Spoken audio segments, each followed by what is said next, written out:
Hawks fan. Ken Walker. Arizona, Devin Witherspoon. Catch it right. Dave Burleson. You're watching NorCam. NorCam. You're watching NorCam. What's happening, everybody? This is NorCam coming at you for this is the first one of the year, at least first one of the 2025 football season.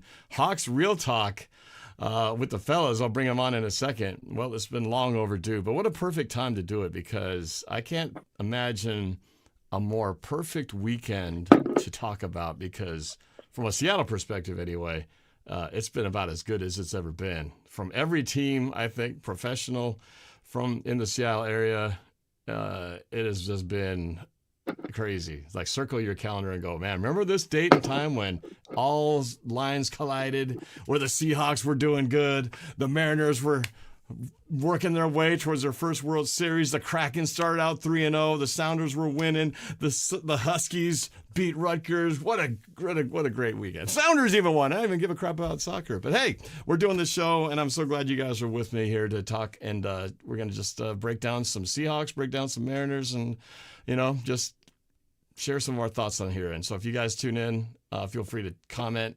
Let me know where you guys are watching from, what city, what state, what city, what country, and we'll try to answer your questions throughout the evening. And we'll just, have a little fun just talking a little Seattle sports in this momentous time of the year that just does not happen very often, where we have so many of Seattle teams doing well, particularly, my two favorite teams, the Seahawks and the Mariners. Rarely do we see them doing good things at the same time in the month of October. It is a rare sight, like a unicorn or an eclipse. So before we get this rolling, let's bring on the fellas right now, shall we? Where are they? There we are. The partners in crime of Hawks Real Talk, which we have not done the show in a while, but here we are. First, we got in the dead center there, we've got Sky High Aviation, as he's known on social, but his real name, Jose Rivera. Jose is a college student studying aviation. He's going to be a pilot someday over in North Dakota, right? That's correct, Norv. North Dakota. I knew that. I was just checking. Yeah. Sky High Aviation. Jose, how you doing, man? It's been good. It's been a really, really interesting start to the school year. It was a really fun summer, I would say. Also interesting summer, but yeah, really interesting start to the school year is what I'd say, with sports and school and all that and going on. I'm excited to be doing this. We've been kind of, hacking away saying, when are we going to do this? When are we going to do this? Yeah. And the stars really just haven't aligned behind the scenes. Exactly. And now's the time, and I think now's the right time if we're going to get started, especially for Seattle sports. Now's the time to get it going. So, yeah, you guys are experiencing a lot of great things out there. So, really happy to talk about it. Now, truthfully, we got to get this out of the way. Jose is a Seahawks fan, but he is not a Mariners fan. Far from it. Yeah, you guys may not realize that you see the Houston. He's got the H word on his chest over there. He is a Houston Astros fan, has been forever, and I don't blame him. But you've caused us many, many years of misery over the past decade plus or so. Too many. It's about time we got ours. And really, it started with defeating you guys in the stretch down there, leading into the postseason. That had we not beaten the Astros the way we did, none of this may be happening. And it was really a. Who was the guy who had the diving Spider-Man catch? Victor Robles. Victor Robles. I mean, that probably changed the fates for both of our teams in one fell swoop. Yeah, I would say, Robles has kind of terrorized us before. He was on the Nationals team when they won the World Series against us in 2019. And I'm okay with losing. I'm not rooting for you guys, but I'm happy that you guys are experiencing this because, we understand the scenario. We understand what the Mariners have been through for so long. And it just felt like, they put it together at the right time. Their GM, Jerry DePoto, I believe is his name. You guys have just gone after him every single year. People have been wanting his head on a platter for years. He's done it finally this year. He's done a magnificent job doing this team. And I think maybe, with the way that you guys have played, I think maybe the owner this offseason might be willing to go out there and spend some money to keep some guys around. And finally, they realize that this window's wide open for you guys. At the moment. Yes. Well, thank you. I appreciate that. It would be nice if you would, root for us just a teeny bit. I know we're division rivals and everything, but come on, man. I mean, you can't have everything all the time. We'll see what the World Series. We'll see what the World Series matchup is. We'll see what the World Series matchup is. You guys still got 2 games to go, so yeah. I'm not counting my chickens before we hatch, but I will say though that I will be at that game 4 on Thursday in the building.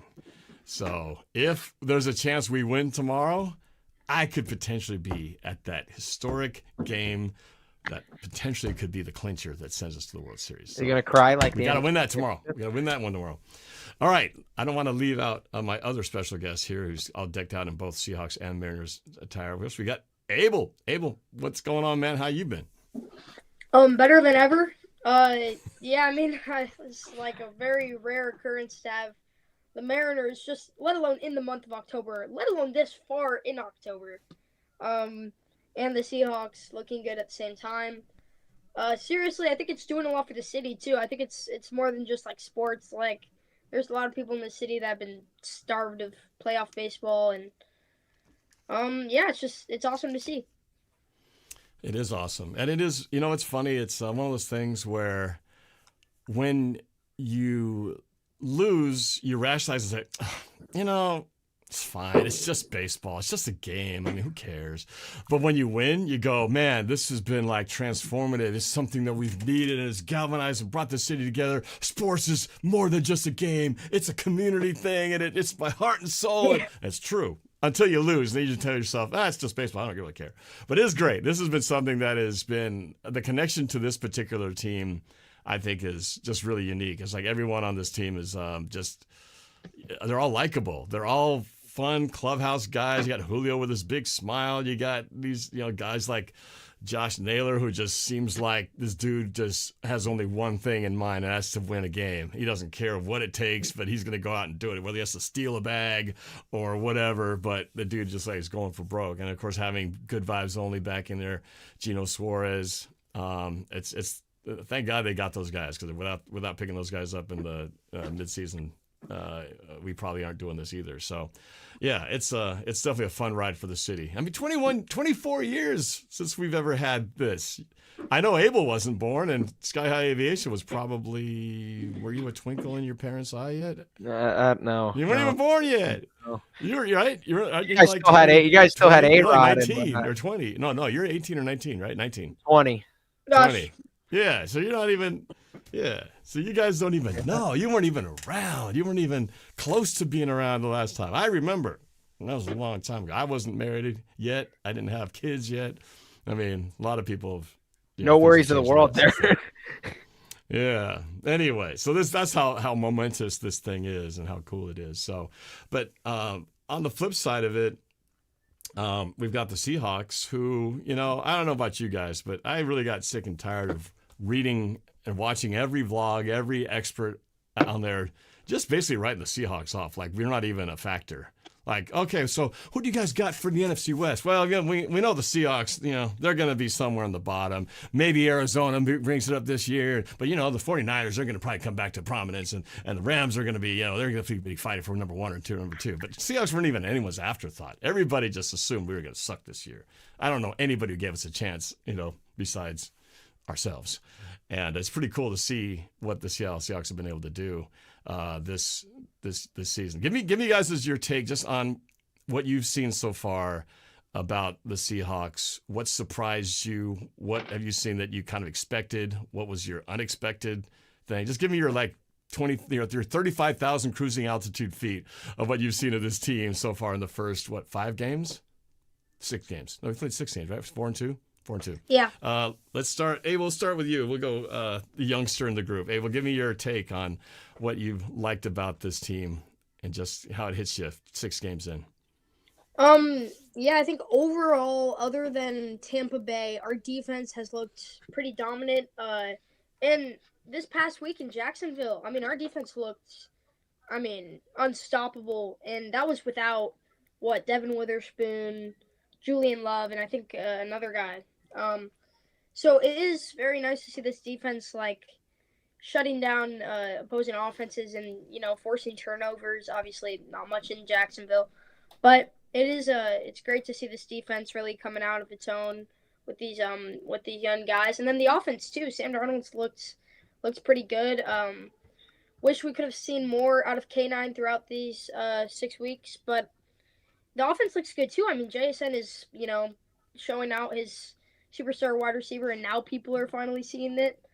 So I think it's a really well-rounded team, and with just as time goes along, I think we get better and better. Yeah, it's a good assessment. Jose, how about you? Really none of us have talked since the season started, so I really don't really have a gauge as to where you guys are feeling about things. What's your take on it? Surprised? Expected? What's kind of your initial reactions to this team's progress so far? Yeah, anytime a team remains 12 or it's 11 out of 11 starters on defense going into the next year with a defensive-minded head coach like Mike Macdonald, that's going to be a good sign. And that's what happened with the Seahawks, and they continue to add pieces like DeMarcus Lawrence, who I know people were saying, that's a terrible overpay. He's been our best defensive edge rusher this year in terms of production. This defense has taken not just one step forward, but multiple steps forward. They pride themselves in what they're good at, and that's stopping the run, getting pressure into the quarterback, and being able to sit in this Mike Macdonald. They're making Mike Macdonald's job really easy for him, because actually this defense isn't really, it's not a product of Mike Macdonald's scheme, but it's a product of the talent of the players and the confidence that he's instilled into these guys on defense. I don't know if you know, but maybe the past 2 games have shown, but especially with the result against Tampa Bay, but the first four or 5 games, we were the team that blitzed the least. We would sit back in basic zone, and our 4 guys that would rush would get home. Now, I don't know, Abel might not remember, but if you remember Seahawks football from 10, 12 years ago, that's kind of how it was. We didn't blitz very much. Our guys would be able to sit back in zone, or some of them, because we'd shut down corners, would lock them up in man, and lock the receivers up in man, and it would be easy success because Michael Bennett and Cliff Haverhill would wreak havoc on the inside. And that's kind of what you're seeing now with this team. They're able to sit back comfortably in zone. And Mike Macdonald made the adjustment this week of, hey, we're going to maybe blitz more often, maybe give them more creative looks.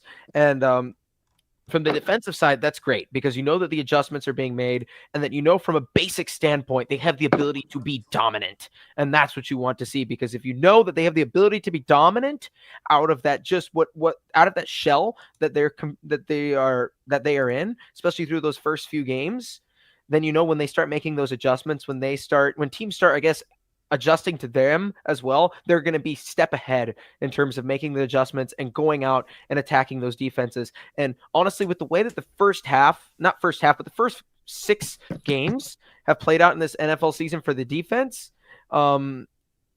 it's going to be a difficult task. I think we have a pretty difficult schedule for the remainder of the season. I mean, you look at Indianapolis, you look at Atlanta, you're like, those are gimme games, right? No, Indianapolis has been the best offensive team in football this year. They look like legit Super Bowl contenders with the way that they're playing.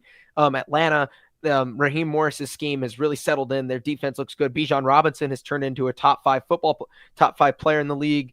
And so, yeah, it's going to be tough. And then for the offense, this is something that I've been wishing for, and we really didn't see, when Sean McVay became a coach into the league, he kind of perfected that efficiency in terms of offense. And now, 6 years later, we're seeing that in Seattle. We're seeing that offense just get so incredibly efficient. People are like, why doesn't Cooper Kupp get the ball? Why doesn't Torrey Horton get the ball? Because this offense is extremely efficient. We're going down. We're not necessarily sustaining long drives, but we're able, with the way that Kubiak runs his scheme, we're able to be efficient every single drive, right? That West Coast offense, that outside run, that outside zone, that really hasn't worked for us so far, but it's kept it's essentially kept the respect of the defense to play up front, which has allowed us to attack downfield. So a lot of people tell me, hey, why don't we run more power football, more zone, more of a vertical scheme? Well, that might change the way the defense adapts to that pass game, and it might change the way that the pass game is run, because right now the pass game's running on all cylinders. Sam Darnold has so much time in the pocket. He's been sacked so little. It's like everything's clicking. And you know what? Even then with that, I'm fine, because I'm fine with the run offense not having as big as impact as it should have. And because of the way that this offense just is able to be so efficient, it's so efficient that we're not even talking about third down, right?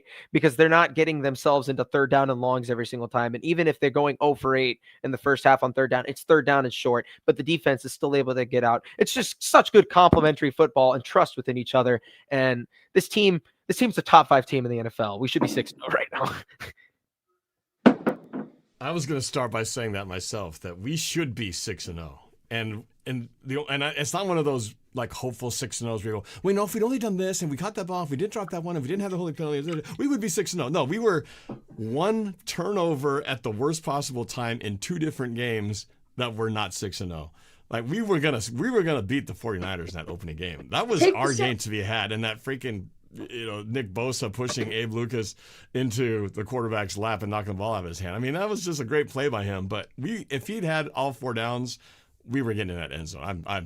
I'm completely believe we would have gotten in the end zone on that play. I'm 99% sure. We go back and look. Yeah, exactly. He saved it. Nick Bosa saved it for the 49ers. And then the Buccaneers game, it's such a shame that it ended the way it did. Both those games ended in such anticlimactic ways where you felt like you didn't get to see the whole movie, right? It's like you had this movie that's playing great, it's exciting, it's the conclusion, and it's like somebody just cut the film off. Said, nope, we're done watching. Sorry, you don't get to watch the rest of it. If I might add, in the Buccaneers game too, we still had a shot to actually come back and tie the game if we had stopped them on 3rd and 7. Then we allow an 8-yard run play. They get another first down. If we had it would have been tough. It would have been tough, but yeah, we could have at least. But you still have like 37 seconds. Yeah. You still have a lot of time to go down the field and kick the field goal to tie it. So I'm not, there's just a lot of factors in those games that could have been different. But that Buccaneers game should have been Sam Darnold's signature coming out party game. He should have come down. We kicked the game-winning field goal, or no, that would have been game-tying field goal. So we would have been in overtime. That would have messed me up. Because I went to the Mariner game right afterwards. So I don't know what I would have done. Would I have stayed to watch the rest of that, or jetted over and left just to go to the Mariner game? I don't know. But we should have at least had a chance to win that game. And I was convinced that we would have pulled it out. But the turnover happened at the worst possible time. But I've been really amazed with Sam Darnold. I was always confident that he would be good in the system. I just didn't think he'd be this good. I just thought he'd be one of those situations where we're going to run the football a lot. We're going to play good defense. He's just going to have to throw the ball maybe 20, 25 times and get 250 yards and just manage the game. No big bombs down the field. He won't have to do that because it's going to be 10 or 15 yards at a time, easy stuff, right? And then look at what he's been throwing, man. I mean, he's like yards per attempt. He's up there in the tops. The chemistry that he's got with JSN is unreal. I mean, it's almost like he's insane. Like they've been playing together for like 10 years. He's an extremely talented player, and I think it was just a matter of him getting to the maturity and having the right situation. Sam Darnold, he gets a bad rap because coming out of college, he had one of the best arms. If not a better, he had a better rated arm, I believe, than Josh Allen. I think they were drafted in the same draft class. I could be wrong. But he had one of the best rated arms. This guy he's considered a dual threat quarterback. He could run. He's not just a guy that's able to sit in the pocket, dance his feet around. He's agile. He's able to move. He's got an arm. He's got an extremely high IQ. Those were signs at USC, and now we're seeing that really play into that talent that he actually has, right? That confidence that he has with the way that he's played with us this season and the way that he played in Minnesota last year as well. I'll say this though, that the fact that we're 4-2 and we're knotted up at the top of the division, right? I mean, it's a 3-way tie at first place right now. But here's the great thing is that the fact that we're in that position, I think we should be a better record than that, but we're still there. 49ers just lost Fred Warner. I mean, they've lost so many players to injury. It's still amazing that they're 4-2, given they've escaped with the skin of their teeth. But Fred Warner's out, Nick Bosa's out. I don't know, there's a whole bunch of others, but those are 2 huge playmakers, 2 of the best players on that side of the ball, and they're gone for the year. And so I don't see, if the 49ers are 4-2 right now, I don't see them being able to sustain much longer. They're like, a guy in like a really flimsy sail in the middle of a storm that's like hanging on. Oh, we can do this. And it's going to get ripped off the mast in just 2 seconds. So like the Astros, I don't think they're going to be a thing. Yeah, you know better than anybody else. The Rams, Puka Nacua, I don't know how banged up he is now, but they're going to be tough. I mean, it's going to come down to the Rams, and we haven't played them yet. So that's going to be our biggest test. But I say that in saying too that I don't think the Seahawks are playing their best football at all. I think they've been very inconsistent. they still do a lot of dumb mistakes. The penalties are killing them. That Buccaneers game, they played sucky offensive football for the first 28 minutes of that game. I mean, they shot themselves in the foot so many times with penalties, a dumb Jalen Milroe play with what the hell was that all about? What was he doing in there running that pitch option thing? That I don't even think K9 was expecting that. I don't know. I don't know what that was. They shouldn't have done it. And yet they still came back and put up all those numbers and basically, like a single half of football. So the fact that they can do all that, and the fact that we've had so many injuries too on our defense, and I still feel like there's so much that's yet to be established. We're only going to get better, I think. When we get Robbie Oots, hopefully get Robbie Oots back, because I'm missing him, man, because he's such a big part of the run game. And when he got out, it was like, oh, no, we're missing our fullback. So, but there's a lot of good signs, besides, blowing up JSN and Sam Darnold. Look at A.J. Barner, right? A.J. Barner in his second year, man. This dude is having himself a season. I mean, I don't think anybody saw him being this, dual threat, great blocker, but now he's become this guy you can hit down the field to score. It was awesome seeing him just shed off that tackler versus Tampa Bay. That was just walking. And then to be the nail in the coffin against against Jacksonville. I mean, what a gutsy play, right? The last play, everyone's expecting, the Seahawks are just going to run the clock out here, maybe hope they get a first down. No, what do? They play action. Darnold looks down the field, and A.J. Barner streaking down towards the right sideline, wide open, completely just blows them away with that final 60-something yard pass. I mean, it was amazing.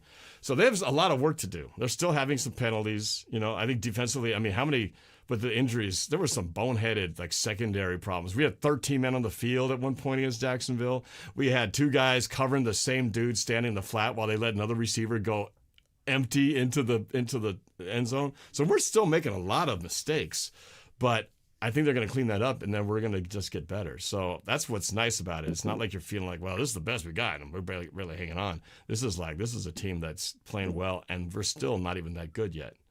It's going to just get better, I believe. So,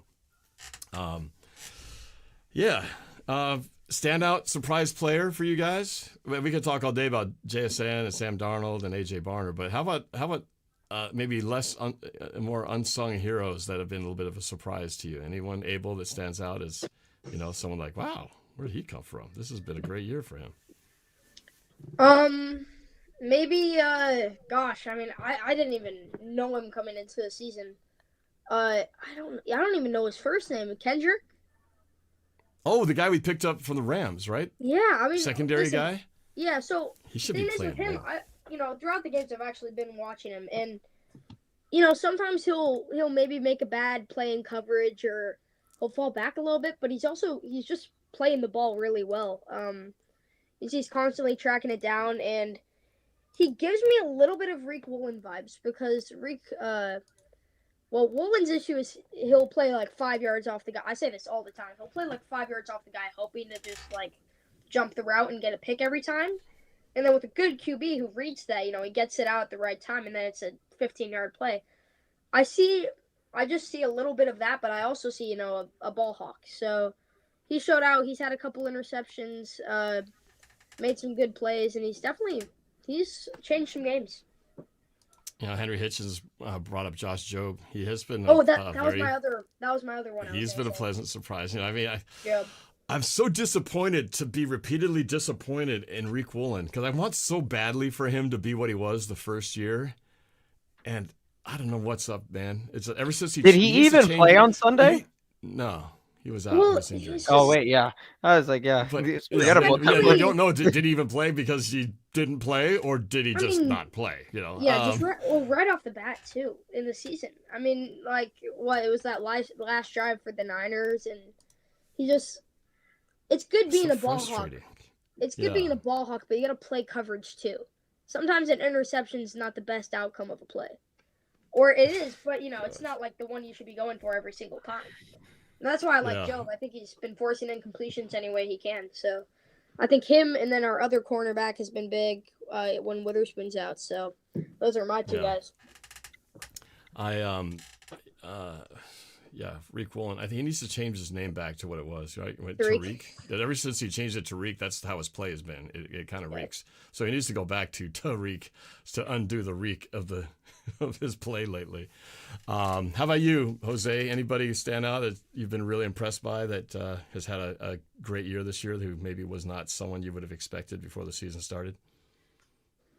I mean, I think this was pretty obvious. I think, were you expecting to have Sam Darnold play at the level that he's playing at right now? It's even with the results of last year, you come in kind of weary. Sam Darnold's an MVP candidate right now. When you look at it, he's playing like the quarterback that we need. He's living up to every cent that he is worth right now, and he's only 29 years old. So, you know what? If this is sustainable for the future, I wouldn't mind it. But yeah, I guess if you wanted me to really, really, really think of a guy who is stood out is Kobe Bryant. He really took that step up from last year. The tackling kind of took a step back the last few games, but his level is IQ level at safety has just jumped off the charts, especially when you have Julian Love helping you out there, who's one of the better safeties in football. It makes for a good tandem, but he's been pretty impressive so far, in my opinion, this year. Good leader on that defense, and I like how he's emerging as a leader on that defense for them. And he's a cornerback too, who's converted. I think did he start as a safety, then go to cornerback, then went back to safety? I don't know. Pete Carroll was doing some really weird things in his last few years, so I wouldn't know. But yeah, he moved from safety, is what I do know. Moved from cornerback to safety, so that's impressive. Yeah. One of the really great things about this last game was, and we haven't seen this consistently in the other games, was the pressure on the quarterback. We had was it 7 sacks that we ended up with? I think 7 in this game, 7 sacks. Different guys. We had everything from corners, blitzes, mostly though coming from the front four with Leonard Williams, Demarcus Lawrence. We had Byron Murphy getting a couple sacks in there, dude chasing down the quarterback from behind. Byron Murphy has been really fun to watch this year. I really feel like he's stepped it up, because remember last year I remember just thinking he wasn't even on the field that much. It's like, where's Byron Murphy at? And then you'd see him once in a while, but he wouldn't really do much. This year, I feel like he's making his presence known. He's really, and I think it complements with the other guys around him, because you got Leonard Williams and you've got Demarcus Lawrence. It's great to see Demarcus Lawrence, right? Because we all knew that he was great, but I was like, are we getting like the old tired version that's going to be like, oh, well, yeah, he used to be good, but now he's with us? Or are we going to get something that he's still good? I mean, he was fun watching him. He was wreaking havoc all day long and open it up for other guys. And so Byron Murphy been really a great guy coming back into this. So, yeah, that's really helped the defense. It's great to see pressure from the front four. I mean, that's going to be huge moving forward. So hopefully they can keep some of this going. But what I don't want to see anymore of, as much as I've been praising JSN and Sam Darnold, JSN really pissed me off a lot in this past game. Great as he played. But two things that I don't want to ever see him do again. I don't know if you guys know what those are, right? But first of all, he had that bomb play, a perfect throw from Sam Darnold. But what does he do? He does the old kind of stick the hand out with the ball out in front. And how many players have we seen do that this year who dropped the ball before they got in the end zone and negated the touchdown? One of them was the the Cardinals, and lost the game because of it. And another one was, I think, the Colts, who should have beaten the Rams if not for that boneheaded play. And what does JSN do? He does the same thing. If that ball slips out of his hands, that touchdown gets taken off the board. So, and then he does the spin the ball thing. And somebody had, after he got that 15-yard first down play, spins the ball on the sideline, he gets a penalty for it, which somebody mentioned this early on. Let me see if I can find that comment. Someone said, here we go. Like Chad Powers. I will say I've watched a lot of football, and I think I've seen players spinning the ball on the ground, and after big plays, no less than 10 times, and only saw one of them get a flag. And then JSN gets a flag on it. I thought you had to spin it in the guy's face for it to be a penalty. I didn't think that was egregious enough. I mean, the way you see so many guys play with swagger, and you see Justin Jefferson, Jamar Chase doing the gritty, and all these things, and They spin the ball after their touchdown and then do the. I know. I saw that. It was bad. It seems like they let certain guys get away with it, and there's it's the kind of a taunting or unsportsmanlike. You see guys flexing, right? They do a big hit and they stand over the guy, and it seems like sometimes they throw the flag, sometimes they just let it go. It's very arbitrary, though. I saw and same with the Mahomes spinning ball thing. Truck a defender, get into the end zone, and then he points at him, spins the ball, flexes, and no flag. So. And I don't know if they just let more go when it's a touchdown. If it's, maybe they just let it go because they're celebrating there. But when you're doing it during a normal play, you're not supposed to. I don't know. Either way, why leave it to chance? Why even do it? Jason, just act like you've been there because you're killing it anyway. You're amazing. But you don't need to do all that stuff. That cost them 15 yards, and that drive ended because of that. And if we'd lost that game, we would all be talking about that boneheaded play that he didn't need to do. So fortunately, when you win, you don't have to talk about it. But I'm still talking about it because I don't want to see it again, ever. All right? So just unnecessary. So, yeah. So, it's well, what do we got next? We've got, we got a Monday night prime time. It's a weird Monday night game. I had to double take when I looked at it. Yeah. Monday at 7 o'clock Pacific time. It starts at 10 p.m. on the East Coast. It starts at 10 p.m. on the East Coast. That means the game, when it's over, will be 1:15 in the morning. Who's going to stay up and watch that game? I don't know. But apparently, my dad, I guess. Apparently, they don't care about us getting any airtime in the East Coast. But they have not played a 7 o'clock regular season game. I don't remember the last time they did that. But I guess it's this new doubleheader thing that they do on Monday nights. But I'm just like, and plus the game's not even on ABC. It's on the app. It's on ESPN app. It's just on ESPN, I think, right? Really? I thought it was on the ESPN app. Like you have to have the package or something, but I don't know. Anyway, it's going to be hard to watch that game for a lot of people. You're not here. If you got ESPN with cable or ESPN like YouTube TV, I think you should be fine. Well, let's talk about that game. All right. So I'll be honest. I haven't posted this part of the prediction video. I will though by tomorrow probably. But I will say I had already before September I had predicted we were going to lose this game, but I didn't know what we were going to be yet. That's the hard part, predicting way in the beginning. But now if I were to do it again, I might change the tune a little bit. But Texans, I don't know. Houston's not as strong, I think, as I once thought in the beginning. Before the year started. But what do you guys think? Give me your take on. Well, I guess we're gonna have to do this as a prediction, but let's just do like a breakdown of what you see coming with this Monday night matchup. We'll do the score prediction later, but give me your assessment of how the game's gonna go, what to look out for, starting with you, Jose. And what are you watching, Jose? You look like you're watching some kind of crime investigative show over there. You're distracted by something. I got the TV over here showing that it was Brewers and Dodgers, and here I'm just looking up ESPN to see if it's actually going to be on ESPN. So, all right. The website's dark, so now I'll switch over to the light, like a blank page. So yeah, this is an interesting game because Houston is like an anomaly to me. That team is like an anomaly. People ask, why aren't you a Texan fan? Given that you're a Houston guy. Yeah, it's complicated. You can ask. I'll tell you later. But yes, Houston's an anomaly to me because their defense it's been elite this year. They've had an elite defense this year, but the offense just can't get out of their own way. They're just like I guess they kind of came out of their shell against who'd they play last? They played the Ravens, and the Ravens look just completely unmotivated by anything that they're doing. The Ravens, man. Like they're just no one saw that coming. Yeah. They beat the Titans too, and the Titans are also like a terrible. They fired their head coach this morning, so right. I don't really know what to expect, but I do know that their defense is elite. I know their offense is not great. And we should be able to, I think, really pull this game out somewhat comfortably. With how efficient our offense has been, it'll be a test. But it's a Monday Night Football game, 7 p.m. The Mariners might be in the World Series by then. That place is at 7 p.m. under the lights. That place The Texans are going to be starting that game at 9 p.m. Most of those guys have never played a game that late before, ever. It's just when you look at it from the logistical standpoint, it just for Houston, it's terrible for them.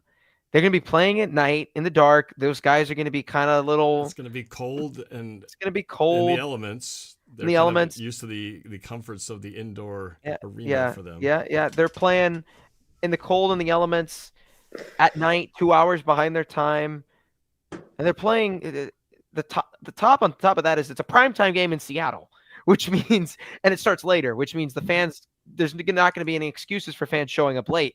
So right. When you look at all these outside factors, it doesn't look good for them.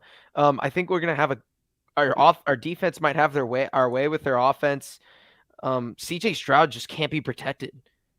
Our defensive line, if we can get home with 4 guys on a decent offensive line, like the 49ers offensive line or the Cardinals offensive line, I mean, the Texans offensive line is a disaster. They're going to get, I don't think it's going to end well for them.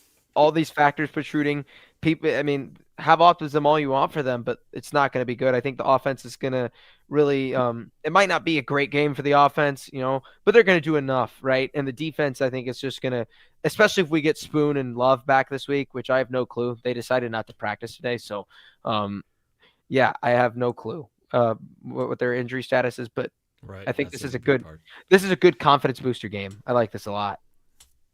Well, since you're on that roll, let's just go ahead and give you a score prediction. We'll give you a solo page here. Oh man, score predictions.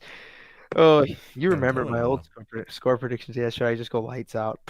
No, this is going to be a bad game for the Texans. This team, the Seahawks, have only allowed more than 21 points only once this year. I don't think Houston gets more than 17 points. I think CJ Stroud's a great quarterback. Don't get me wrong. He is just going to be berated all day by that defensive line. Seattle's going to sit back in coverage. He's going to make mistakes, unfortunately. You're going to rack up some turnovers, and it's just going to put our offense in a good position to go out and get some points, which is good. I think we'll do enough. I think we'll get the win 23-14.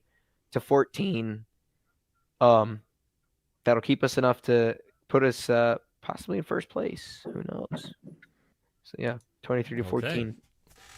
All right, Abel, your turn to break this game down and finish up with a score prediction. Yeah, I don't think they score more than 10. I think this defense absolutely shuts down CJ Stroud. I think Nico Collins doesn't stand a chance.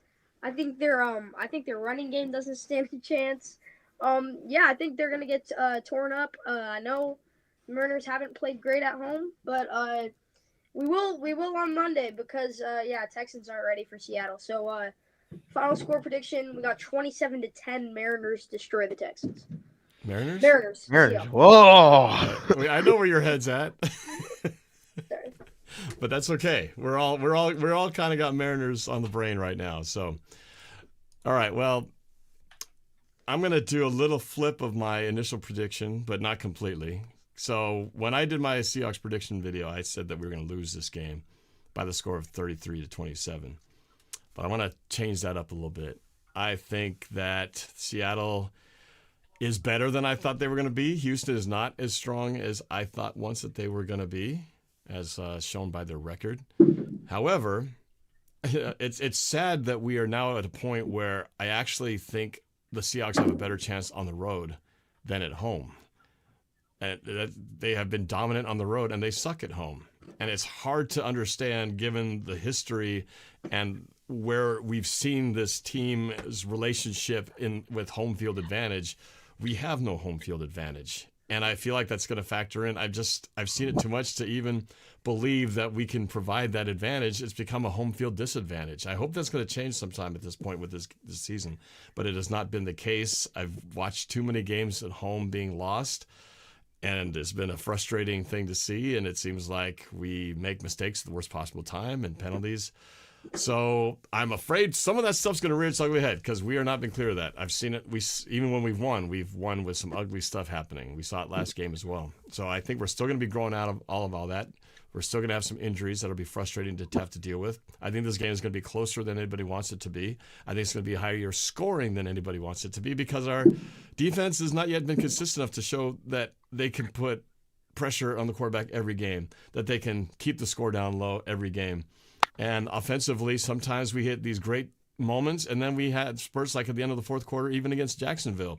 Yeah, we finished on a great note with that bomb to A.J. Barner, but before that, we had like 2-3 possessions that went absolutely nowhere. And that's going to still continue to happen while we're still trying to figure things out. So I think what the end result of that is we're going to see a high-scoring game, unlike what my compatriots here are thinking. And what I'm going to say is it's going to be the opposite of what I predicted in my prediction video. The score will still be the same, but it's going to be going in the Seahawks' favor. So I say the Seahawks pull it out in a barn burner, nail biter once again, but the Seahawks do edge the Texans 33-27. Man, remember the last time we played the Texans at home? That's a top 5 game I've ever watched of all time. About back with Russell Wilson and Deshaun Watson, my right? Gosh, that was a circus. And it finished with a Jimmy Graham touchdown, didn't it? I think that's how we won the game, with Jimmy Graham touchdown. Yeah, and then if you remember correctly, the next game everything kind of just went downhill. Yeah, it was like the high point, and then that was that. Okay, well. I hope you guys are. Well, we all predicted that we would win. I'm the one who's thinking it's going to be a lot closer and a lot higher scoring than it will be. I hope you guys are right. I like the score prediction that Abel had. Would you say 20 something to like 10? I said 27-10, bro. Texans don't stand a chance. I'm sorry. Wow, I love your confidence, man. I hope that's what it is. You guys put your score prediction. We need to win at home. We need to win at home. We desperately need to win at home. We've had so many close ones at home that we've just not been able to pull out. So you guys put your score in here. Like we got DJ Daly. What is he saying? 31-34.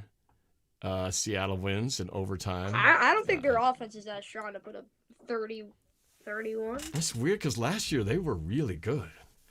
They were and I don't know last what's year. changed this year. It's funny. I always expect Stroud to just go off and have this MVP caliber season like his rookie year. And then he always underwhelms. I gotta stop picking him in fantasy. Jeez. Okay, I hope that's the kind of game that they have. So, but yeah, keep your score predictions going. I'm trying to think what else. What else can we talk about here? Anything else you want to talk about as far as the Seahawks are concerned? I do want to talk just a touch more about the Mariners and what's going to happen in the next couple of days.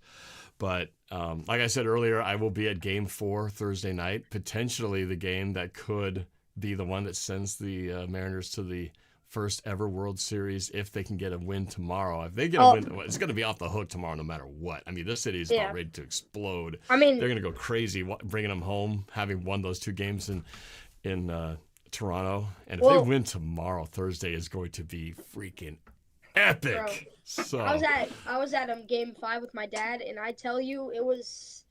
Wait, you went to the Friday game? Yeah. You were at the 15-inning. Nail biter? Yeah, have that for the rest of your life. Tell me what that was It like, was man. Where were you sitting at? Where So- were you sitting? So the strategy is, right, you gotta wait till later, okay, right before game time, all right? You gotta make the resellers, you gotta make them go as cheap as they'll go. So what we did is we bought standing room only tickets. I forget the total, but we bought standing room only, right? And so we head down there, and we realized, well, standing room only, that's in like left center. It's first come, first serve. So that whole like first section at the front where you can actually see the field, that's already filled up. So we go, well, what's another maybe section on the concourse we could just stand and watch the game at? Not knowing it'd go 15 innings.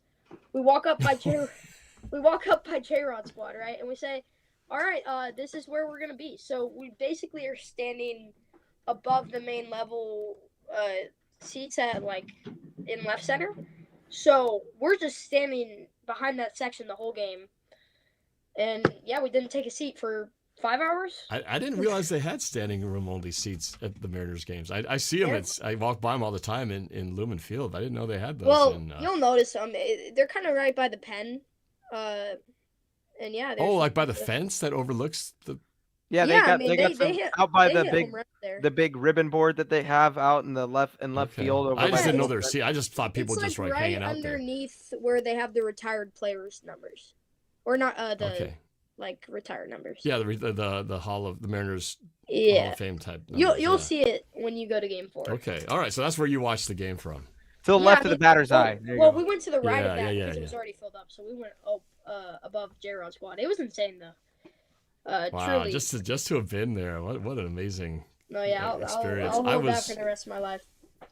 I was literally on a plane from San Diego flying back, watching the game on TV, and I was hoping that I could watch the win because I was literally ready to record my reaction of the win. And every time we like, okay, this is it. We got to run on the second. Okay, no outs. We're going to be in. Well, I'm recording dude, and like watching every pitch, it and was then just- It was just what deja again? vu. Stranded? It was deja vu of a few years ago when we had the 18 inning game. I was at that too. So every Man. playoff game I've been to, which only two, they've gone 15 plus innings.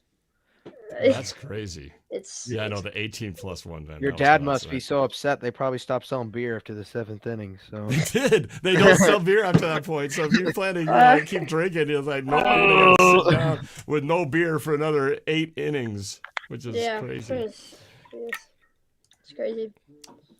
Oh yeah, AD was. I went to the game, the Buccaneers game. He sat with me, he and his brother and his mom, and yeah, we were going nuts throughout the game, the ups and downs, and then to end on that interception was just such a heartbreak, man. But yeah, So if the AD, Mariners- you're gonna lose it if the Mariners pull this thing off, man. It's if the gonna be Mariners something. do make the World Series, Norb, are you prepared to drop the thousands of dollars it might cost to go see them in the World Series? It's definitely worth it with the way that It's worth it. I mean, I'll put my bank account into that.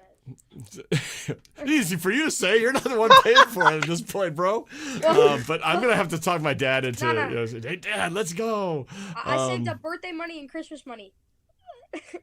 That's gonna take me a long what way, kind right? of presents do you get for Christmas, man? Jeez. Yeah. Well, no matter what, the World Series, as high as it's gonna be, won't be as expensive as going to a Super Bowl. Yeah. Right. And they say. Oh, yeah, if we I don't make- know. if we go to the But I Super mean, Bowl so I'm going to the game on Thursday, and you know it's expensive, but it's not like out of this world. What are you insane? Kind of expensive. I don't know if the World Series is going to be triple. You know, what that would World be, but- Series. World Series is gonna be out of this world insane.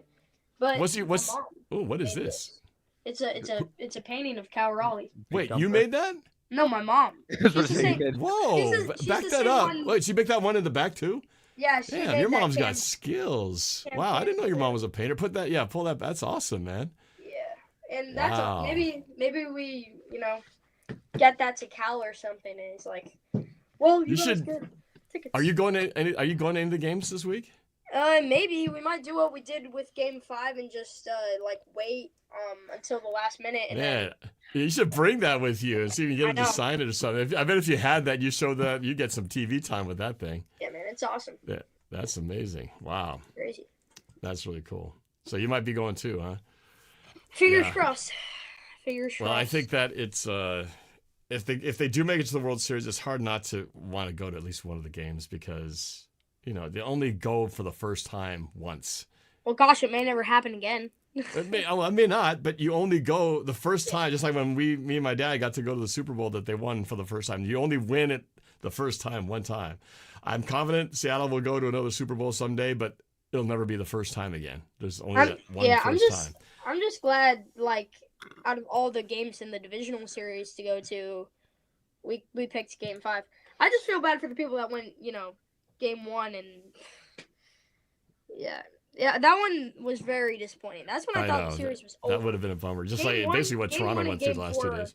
Game 1 and Game 4 were so demoralizing, and then they came through. Yeah, I went to Game 2 and that was fun. Oh, That was yeah. fun. That That was good. would be Man, insane. talking about Polanco. Polanco has been Mr. October for the Mariners. That dude. I'm naming my firstborn child Jorge Polanco. Seriously, I mean, he's gone insane. He's Jorge gonna come out Polanco. and he's not gonna look like a Jorge though. He's gonna be this Yeah, no, blue-eyed no. blonde kid. What's your name, son? My name is Jorge. Jorge Polanco. He's supposed to be named like Josh. My father named or me after the Steven. 2025 postseason hero. That's pretty cool. You know what's funny though about Jorge Polanco? Remember we got him last year, and he was a big disappointment, right? He was 2 years injured. ago. He kind I of think it was stuck 2. it up. Was it 2 years? Was it? No, I mean even last year. He was. Oh first no, year no, was last year. No, yeah, last year was. He his got first picked up year. last year. Had a really horrible year. Everybody wanted to run him out of town, and then the Mariners re-signed him, and we're like, "What? You're going to bring him back after that stinker year?" And now you look who looks like the genius now, right? I remember he had that monster April. He looked like an MVP because in April, I forgot what the stat line was, but he'd hit like 5 home runs. He was batting like 400. People were like, Jorge Polanco, he's insane. And then he kind of just like steadily declined throughout the year. And I guess Right. October is his April 2.0. I guess, yeah, it has been great. He has been amazing, and it's just cool. Different guys stepping up. I mean, that's kind of how this playoffs are, right? The guys you don't expect to be heroes, someone becomes that hero that just kind of comes in, and he's kind of been that guy, which has been fantastic. Alona wants to know. She wants to know how old you are, Abel. 13. Yeah, going on 14 in May. You know what that means? That means so you're hearing Abel. His voice is like 2 octaves higher than everybody else's in this show. Just like Jose was, probably like, what, Jose, when did your voice finally change last year? I don't know. I really don't know. It just sounds the same. It wasn't that long ago. You're kind of a late bloomer. But Abel, probably by next year, he's going to go through that transitional year. We're going to be doing the show, hopefully, still. And at some point, you're going to start hearing Abel's voice go, "Sorry, kind of cracking like this. And, see, they're going to do great. And Mariners are World Series champions." And the following season, we're like, "Hey, Abel, how's it going?" "Hey, man, it's going pretty good. And Mariners are awesome. Seahawks are going to kill it. I can't wait. My firstborn is going to be born in about 2 months. It's going to be Jorge Jr. I mean, not Jr., but Jorge, my firstborn, is going to be gone. It's going to be awesome. And I'm going to have recordings of Abel when his voice is like way up here. And then just like what's our buddy who couldn't make it? He was always with his girlfriend. Nick LeBeau. Nick. He had probably the highest voice. Abel, you were a bass compared to Nick LeBeau. You're like, my voice is here. I could confidently say I have the lowest voice in this group. Jose is somewhere here. He's in like that tenor range, or like baritone tenor. And then you got Abel right now, who's on the kind of the more lower of a high voice. And then you had Nick LeBeau. Nick LeBeau is like a soprano. He had like the highest voice of anybody who'd been on my show because it was he just had a high voice. And at one point, it literally just went from soprano to bass in like one summer or something. All of a sudden, Nick LeBeau, and he got to be like, he's like 6 foot something now. That dude's not only got deep, he grew like a weed. I mean, he looked like no offense to you, Abel. He looked like you're high. I mean, I don't know how tall you are. It's hard to tell when you're sitting down. I'm short. I'm like you look like you're about 5 foot. 5 foot. 4'11". Okay, so all right. On a good day, I'm 5'1". I'm telling you, But now, how tall is your dad? I think my dad's like 5'11". 5'11". Okay, how about your mom? 5'8". No clue. Actually, No clue. Well, what do you get? No clue. You do like have a clue. maybe 5. She's not taller than your dad, right? She's average. She's average Okay. height for like a female. She's taller than you, Like not 5'5". taller than your dad. So she's somewhere between she's like 5'5". 4'11" and 5'10". She's like She's 5'5". an average female, right? So, all right. So your dad's not 6'7". He's not tall. So, but you might end up being taller than your parents. Let's You're hope. gonna just suddenly jump from 4'11". You're gonna be like this 6 foot dude going, "Hey, what's up, Norb? Want to play some basketball? I'll kick your ass." No, it's okay. I already sucked though. It's all right. It's gonna be fun to see how you. The next year there's gonna Did be you some say changes. 6'7", Norb? What's that? Did you say 6'7"? You said 6'7" I'm not- a little while ago. It could happen. It could happen. I have a nephew. Like, so my sister is about 5'8", average, tall for Filipina, and then her husband is 6'2" or so, 6'3", but both their boys are taller than him. One's like 6'4", the other one is like an inch taller than him. So I don't know. They outgrew their own dad. So it's possible, Abel, you might outgrow your dad at 5'10". You might be 6 foot when it's all said and done. We're hoping. Yeah. So anyway, I don't know how we got into this, but Yeah. Henry Hitchens says 5'2" to 5'6". There you go. There's a specific metric. And AD says I'm 5'6" and I feel so small, for crying out loud. Ilona is also 5'1". We got a bunch of short people. AD, my voice is a bass, and I honestly hate it. Oh, you gotta embrace your voice tone. If you're high voice, you just go with that, and if you're low, you just maximize it. If you're low, you're low. Yeah. Grid flow. I'm half Filipino. My dad is short, so I'm only 5'5". Yeah, that's a. You're a lot of height right there. A lot of Filipinos are short. Yeah, I was lucky. My dad's actually about 5'10"-ish. I ended up being about 5'11". Yeah, I don't know. I shrunk. It's weird how you start shrinking when you get older, man. It's like I literally was at one point almost 6 foot, and now I'm like 5'10" something. Like, how did I lose an inch? What happened to that inch? Oh no! Just sinking into the that's ground. my It's mom. just like That's gravity. my It's like dad. just. Oh, it's she's like on slowly 5'3". There you go. She's degenerating watching, my- Norm. She's watching on 5'3". Like, at least you gave her credit. You said she's probably like average 5'5" or Hey, 5'6". there you She's go. actually Well, 5'3". Mom, It's funny that you have no idea. How do you not have an idea? Everybody know. knows It's exactly just how never tall your crossed parents my are. mind. Like, oh, mom's, short, I guess. I don't know. She's not as tall as dad, so I didn't Yeah, just that's estimate. pretty funny. I for the longest time I thought it seemed like my mom was 33 for a long time. I just thought she was always 33. It just seemed like it was just a number that I just thought that's what she was, and then I realized, oh wait, no, that doesn't make any sense. But it's pretty funny when I think about how the years have gone, because I remember feeling like I was always a young kid, whether it was at college or in groups, and then I would look up and see like teachers who were in their late 20s and their 30s, and they looked really old.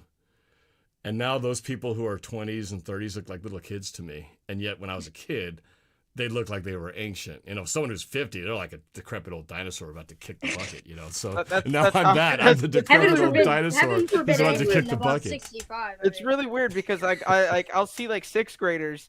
I've seen like sixth graders, and like these are sixth graders. They look like they're supposed to be like in third grade. These like little tiny kids, and like it's just really weird because when I was in sixth grade, you look at like the guys that are my age, and they look like old people. Like they look like grown adults. And now I look at myself, I'm like I still look like a kid.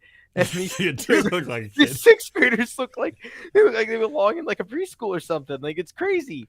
Well, and if you look at so I was going through my old yearbooks and I was thinking, because when I was younger, I remember my high school aged kids, they looked older, and not just because they had more facial hair, the hairstyles that they had, but they looked like old men, right? At 17, 18.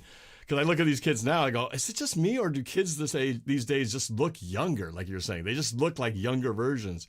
Like there was a guy I was emceeing an event Saturday, and it was a scholarship event, and they brought this kid up who was, I think, a freshman in college or something, and he came up, and I swore, I went to the guy next to me, I said, is it just me or that dude looked like he's 10 years old?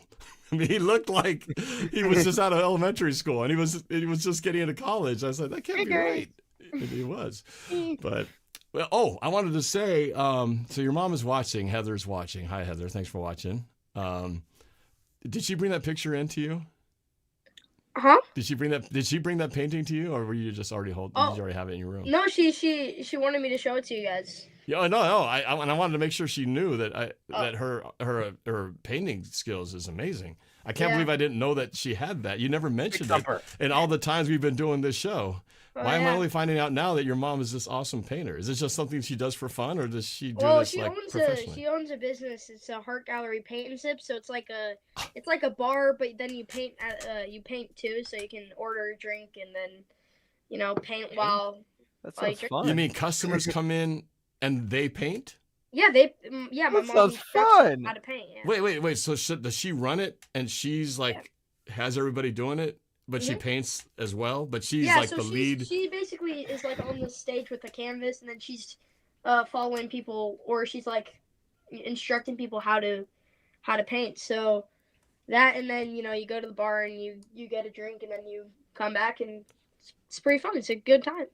Not that I would know. I mean, it's 21 up, but yeah. Well, that's That's true. That's true. I should. Just because you haven't been in there doesn't mean you don't know how it works. Yeah. So now I got you on full screen. Show me that painting one more time. Do you got it handy? Cal Raleigh. How long did it take her to draw that? And did she draw it from like she had a picture and she was just looking at it and? So she had a picture of this right by. Oh, maybe I can actually pull the picture up. Oh, the original that she actually drew from. Yeah, and then show you guys the comparison. At least you got your dad's height about right. She says your dad is about 6 foot. So Yeah, so almost it took her. She just does it like, she looks at the thing and then she paints And I don't know, took her a couple days, I think. That's really good. That's Cam Chancellor behind you. Yeah, she painted Yeah, that one too. then that's Cam. We were gonna try and like meet up at the Legion and get them the painting because Yeah, he's there all the time. Yeah, they you hang should. up art. But I yeah, had a friend of mine who did like some art for there, and they got accepted into their gallery, and he's got it hanging up in there. My friend Brian Frank, who lives in Atlanta, actually, of all places. So, yeah, that is really cool. That's really cool. Anyway, so where's, yeah. where's my portrait? I want a big canvas portrait, man. Come on, What? make it happen. That might be kind of. I don't know. That'd be kind of weird. Put a big picture of myself on my wall. Hey, it's me. It's cool how it works. Oh, this is the original picture. Oh, that's what's based off. Oh, of. there it is. There, there let me it put you on is full. compared to that. Norb, come on the house. You can come to the paint sip. Oh, I saw your comment and I heard it for real. She says, "Yeah, you come in the house." So, this is in Bellevue. Where's it at? It's Burien on 153rd. Yeah. Oh, Burien. That's not that far from where I'm at. So it's pretty cool. They got a website and it's like they do some theme nights. There's private parties and yeah, she instructs like the painting that they're doing and yeah, it's awesome. I did Well, not since pay we're- him since- to do this. What's that? She said What she did she didn't say? pay me. She said she didn't pay me to do this. Yeah. Well, yeah. No, this is a free promotional, shameless plug for sure. And since we're doing show and tell and everything, so I got to show this since AD brought it up. I actually showed this earlier before, but so Andrew A. from Mock, Georgia drew this, and back in 2019 gave it to AD, and he finally gave it to me at the football game. So 6 years. It only took 6 years for it to land in my hand. It's like they took the Pony Express to finally get his way up to here to Pacific Northwest. So here's the draw. Oh wait, wait. Oh my gosh! That's Whoa! Chroma key. Whoa! Alert, Turn it alert. off. That's weird. Let's turn that off. Chroma key off. There we go. Let's do that again. There you go. It's a little overexposed right now because it's a little too hot, but it's not quite as refined as your mom's style. No, but, that's you know, awesome. That's I sick. think the teeth are kind of getting lost in the light, but yeah, we can is. see It's a where it's little- going. Yeah. It's a slightly bit overexposed, but I can fix that. Let's see. This is what I'm trying to do. Yeah, this is good entertainment. Everyone's like going, "What am I watching here?" There you go. That's better. Got the teeth right. Some There you go. big hurricane chompers. Anyway, there you go. And then while I have it, this is Vanessa's favorite bear. Go Hogs! Go Mariners! She loves this thing. She's had this forever. And I think if there was a fire in the house and she had to choose between saving me or saving the bear, she'd have to think twice about it. That's how much she loves that bear. Insane. I kid, kind of. Anyway. Just to say, the Astros, what they do in their ballpark is they hire artists to paint murals in the ballpark every year throughout the concourse areas. They get like 5 or 6 murals, just giant murals of the team painted every year. So maybe you contact the Mariners and say, hey, you guys got like a little area where we can paint, and I think that would be like amazing right there. Hey, where's your mom? Is your mom close by? Yeah, she is. Have her jump into the show if she's not camera shy. Let's go meet mom. Heather. It's Heather, right? Well, Heather, welcome to the show. Yeah, I'll get her down here.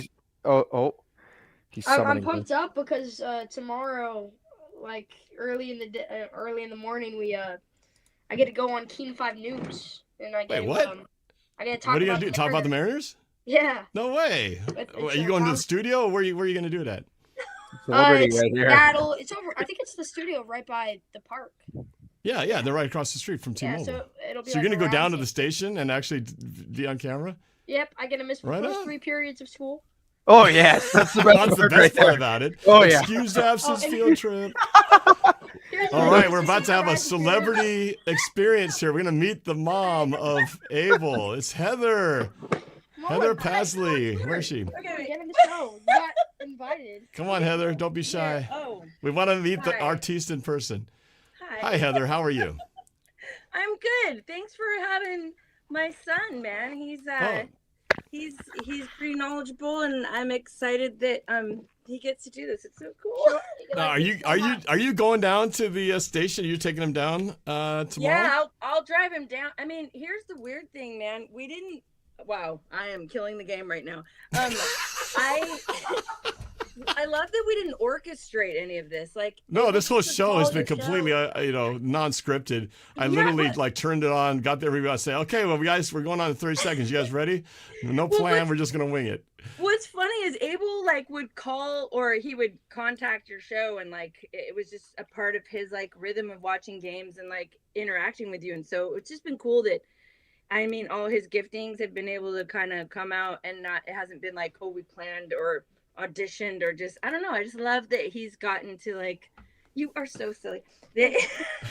No, we like it. We want to see that. You can keep That it he's up there. gotten to be a part of this. So yeah, we're super grateful. When his dad was little, he used to call John Clayton's show all the time. And then I used to call Brock and Danny when it wasn't Brock and Salk for a while. It was Brock and Danny, and we would call constantly during the 2013 season. I was Beast Mom. So I don't know. We have a weird theme in this family of calling sports shows. So this is really exciting, and yeah, I love it. You want to walk them through how you made this? Oh, walk you through how I made.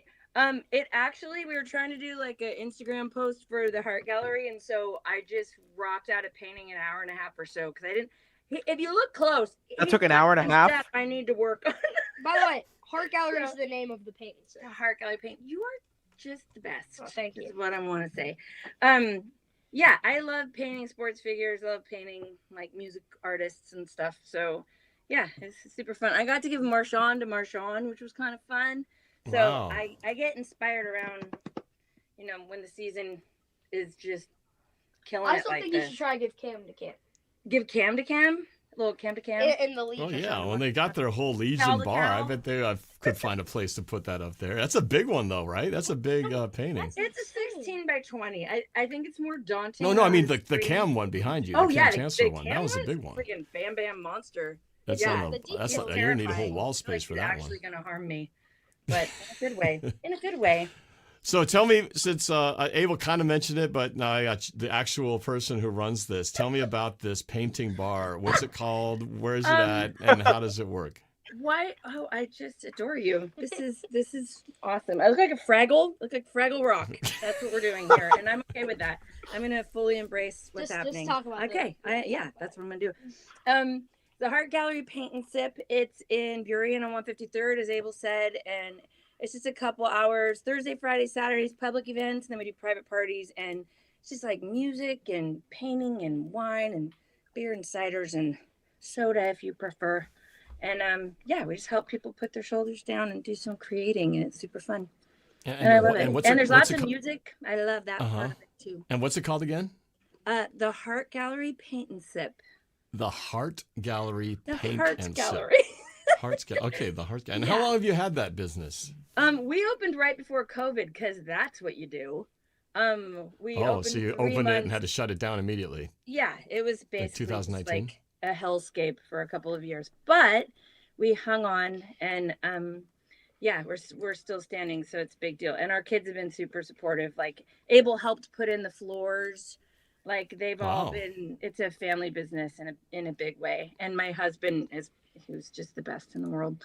He's a co-owner with me, and we do it together, even though he has to do other hard work on the side. But yeah, we're super grateful. And because I haven't had music be as much a part of my life these days, I love how much we get to play and sing and have fun and have that be a big part of it too. So And it's a bar, so you got to be 21 and older. you do. I'm sorry. Yeah. Sorry. So Abel got to build it, but he couldn't come. Yeah, that's If important. he builds it, you can't Yes. come I feel the for dream another lied 8 to years. me. Yeah, it was a field of sort of that dream that's the uncomfortable lucid dream before you wake up. He's like, and I have to leave. So he sneaks in to be helpful, but he has to go when it's game time. So Yeah. So and but you he have has 3 so you got- sisters, so they all it's You have Okay. 3 sisters. So there are 4 kids in the family? Yeah, Yes. I'm the youngest too. You're the so- youngest. So how old is the oldest? 21. Oh wow, that's a range. we just 21 had to 2 leave the 21 to nest. 13. What? Oh, so you have a half empty nest. We have a half empty nest. Wow. And it's okay. wild, dude. 21 to crazy. 13. That's the range. Huh? What? So you got one in high school, and I know Abel's still. Wait, are you middle school or you're still elementary? You're middle I'm in school 8th now. grade. 8th grade. Yeah. Okay. Norm. Elementary. Elementary. It's been a long time, man. Okay, I don't forget the numbers. I know it's a big deal when you're at that age, but it's like what 18, 12, 11, whatever. It's all in that little range. Okay, and so you got a high schooler at home, and then you got one in college, and then one already graduated, one in or college, so what's one the? just moved to Texas to work for my aunt's company. So we're down to 2, high school and junior higher, and yeah, we just celebrated 25 years of wedded bliss, and That's awesome. yeah, we're just finishing it off with these two. And the world knows now that you are 5'3". I'm 5'3" on a good day. On a Well, good with the day. hair up like that, you got like Ouch. another 2-3 inches, so you're really like 5'5". Oh yeah, no, if you kind of this put is the a hair up solid like that, 5'4". If you I've might be got shoes 5'6" with on, it up like that. But Fraggle look gives me at least an inch. So that's why I do this, because I shrunk from when I was almost 6 foot to now 5'10" and something. So I grow this a little thicker so I can get closer to what As I feel you like do. is. As long when the doctor measures me, I said, "Don't push it down. Just like stay on the top of the hair, all right? Make me close to it's 6." strategy. Yeah. We all have to do we what all we game have the to do at system this some point. way. Yeah, Yep. I get it. Well- I feel like I'm sort of gradually compressing, and so No, I now am I'm too. It's sort of literally they lost an inch or more. doing a little It's- lift and separate up here. So yeah, It's I just should that leave you brutal to thing it. called Awesome. gravity. All right. Thanks for the special Well, appearance. thanks for being here. I will. I'm gonna go check out your place. I'm gonna check it out. The Hearts. you. I love Hearts Gallery Sip and yes, the Heart Gallery, paint and sip. Sip.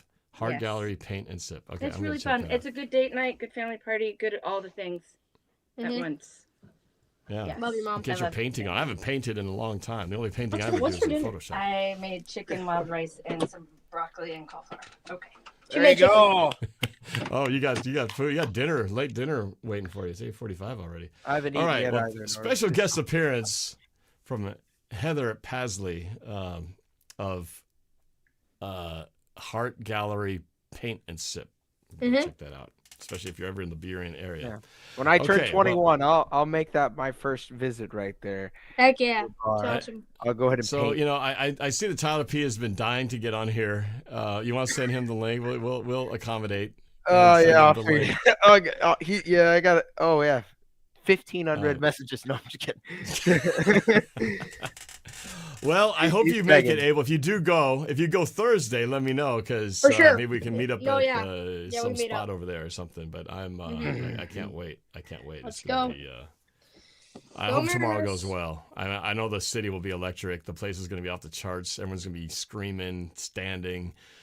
This place will be shaking. And if they can pull out the wind tomorrow, this place is going to explode on Thursday. So I can't wait to see what happens. But it's pretty cool. And then then we go right back to downtown Monday night. Watch the Seahawks take on the Texans, and hopefully we keep this winning thing happening. So I understand that Let's see the it. Kraken lost today. So I guess so much for the nonstop win streak. That's why I say you got to mark this. When there's a moment like this when everybody's winning, and it's like, okay, just remember this date when everything was so good, because it doesn't last forever. That's for sure. Keep the Just good ask vibes going. Jose. Just ask Jose about Oh, things not lasting Also, forever. one more Oh, thing. hey, you know what? I'll get my 2 cents in now. Now that you mentioned that. Okay, hold that We thought, had- Abel. 'Cause I know you were going to say something. we- We got to let we had- Jose have his chance here. Yeah, we had 40 players injured this year, Norb. This You was guys a hung in there. brutal- Man. I we- give you yeah, credit. You know what? Give Yeah, you we credit. hung in there because in July we had 60 wins already, and I was fixing to say, man, once we get these guys back, we're just gonna go steamrolling into the playoffs. That didn't happen. We just fell flat, and I honestly have no clue what we're gonna do this offseason, but this team is not gonna change from last year. They're gonna be better. Gotta wait and see. So I'm pleased. I wasn't happy with the ending to the season. Very, very upset. I am glad that we fired our medical staff because Houston is the medical capital of this country, and we are seriously like hiring like the worst doctors, I guess, to treat our players. So yeah. I do have to ask you, where were you and what was your reaction when Victor Robles dove and intercepted that would be probably game-winning hit and robbed it, turned into a double play to pretty much end all hopes for the Astros to win the division? So yeah, I was right there. And the TV. I can see the wet spot from the tears. Oh yeah. Crying I was sitting right here in my two-seater, my bedroom, and the TV was right there, and I just remember watching the game and thinking, man, here we go, come back again. It just, to me, in the back of my mind, despite how we were putting pressure on you guys, it's just thinking, man, this game, no matter how much closer we get to winning, it just feels like a game that we don't deserve to win. And he hit that ball into right center field, and I was like, okay, this is going to tie the game, is what I thought. And then I'm looking, my sole focus is just Rodriguez, just looking. And then Robles just comes out of nowhere. And I was just like, oh my gosh, did he catch it? He did. He caught it. And I'm just thinking to myself, please, because the guy in second was Jake Myers. I'm like, please don't be off the bag. Please don't be off the bag. And they cut to the camera, and he's halfway past third. And I'm just like, oh my gosh. Oh no. And I'm thinking and then immediately my mind shifted to Sunday. I was like, we have to win Sunday. And then after the third inning on Sunday, I was like, well, these guys clearly just don't give a shit anymore. They don't care. They've given up. And it really felt like that was the last hope. And when it all went out the door, of course, from our perspective, it was like, thank God, because we needed that. It's fine, because I've experienced, we've won a lot over the past 10 years, and I've experienced a lot, what I'd like to consider a lot worse losses than this. Man, the 2019, 2018, when we got Nationals Game 7. Yeah, when we blew that Game 7, I remember sitting in my basement, and that was just absolutely it was devastating. I hope you guys never experienced that. I'm just so sorry. That might be worse than losing a Super Bowl, because it's a 7-game series. You've had this thing that's just been stretched out over a week's time. It's like a Super Bowl that lasts a week, right? I mean, how long you're in this thing and how long it just keeps going, and then just one final decisive game, and to not pull it home when you had your chances. I'm sure that. And that was the, you know what? I don't like to boost it, to toot my horn, but that was the most talented baseball team that I think has ever existed in the 21st century, and they still didn't win. They had, Yordan Alvarez was batting 7th in that lineup in 2019. That's how good. That's like the Patriots getting dethroned by the Giants in that helmet catch game. What Super Bowl was that? Super Bowl 30 something. 2007 or 2008. 2008, I believe. But so Gridflow brings this up, and I'm sure a lot of people were wondering. Astros and Seahawks fan. That's an interesting combo. I guess the elevator pitch version of how, for those who don't know the story, how that happened. Yeah, I was born and raised in Houston, Texas. I went to Astros games as a kid. I got pictures of me as a baby. When I was halfway through kindergarten, my parents were like, "Let's go to live in Bellingham, Washington," which is where Tyler Parcher's actually living right now. We moved to Bellingham, Washington, which is about, if some of you might not know, it's 2 hours north. Well, somewhat 2 hours north of Seattle, Washington. I actually went to elementary school with Tyler Parcher's older brother. I just never knew who he was, but we ended up finding Tyler Parcher in the show, right on cue. Yeah, I went to elementary school. I was there till 4th grade, and once 4th grade happened, this was the year after the Seahawks won the Super Bowl. I moved back to Texas, and then I moved again. That doesn't matter though. But yeah, I spent my time in Seattle, and I remember that's where I started like, wow, this football thing is really cool. These guys love football. That's what I love. Started watching the team. So, yeah.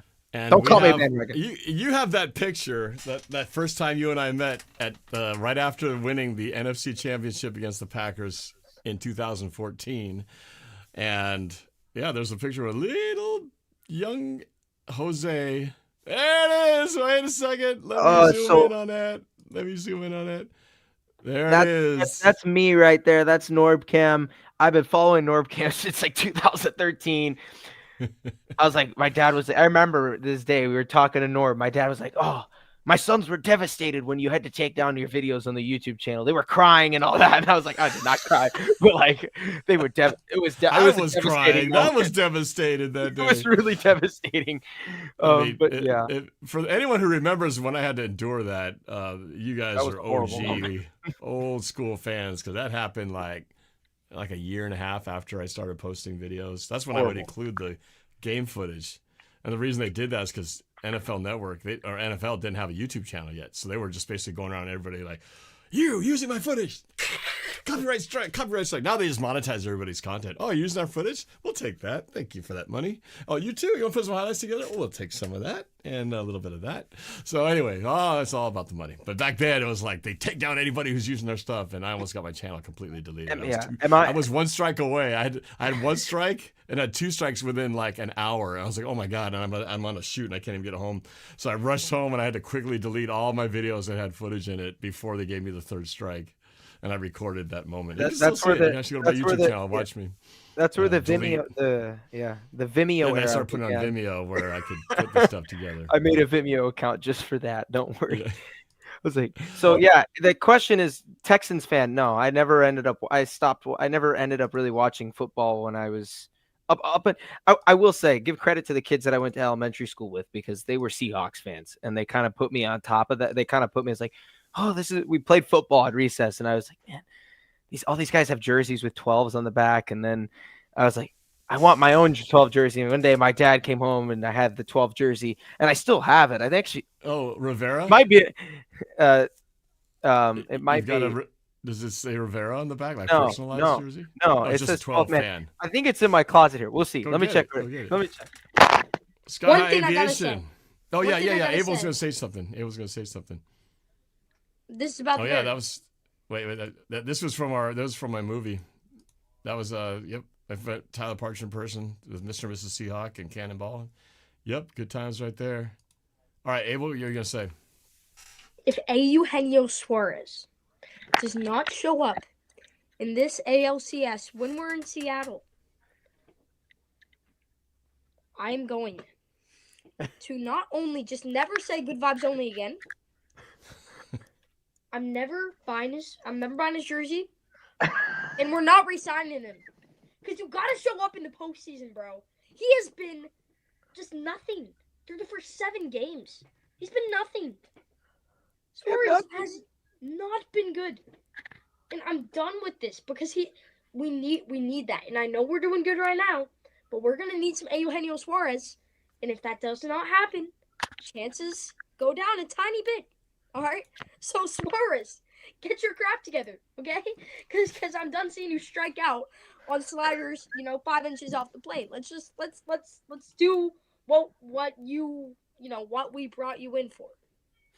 That's all I'm gonna say. Heard. Wow, I did not expect that, but you have a good point. He has not really shown up in recent weeks, and we need that, right? Polanco's been the happy surprise. Naylor getting it done. Julio's been Julio. Mm-hmm. Suarez ain't been Suarez. Suarez has not been Suarez. We need Suarez to do Suarez type things. Oh, let me see if I can find another picture. Hold on. He had one big hit, didn't he? Didn't he have like a in Detroit? It was whatever. I know it kind of didn't. It wasn't as critical as other. Well, you know what? That brings up the point that I think we need to talk about because you mentioned talking about the Mariners.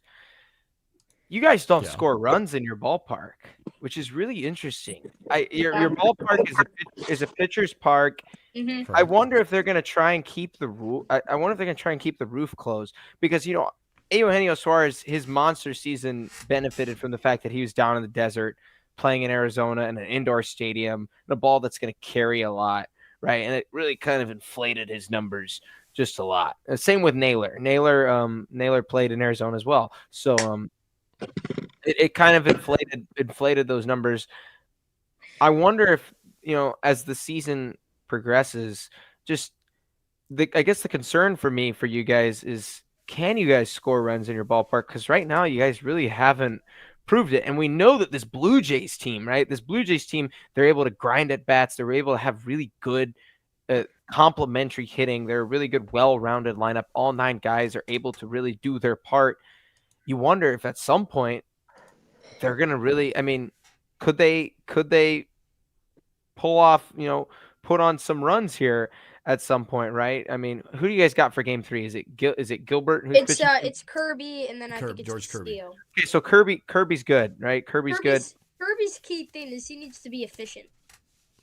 Kirby's a really good pitcher.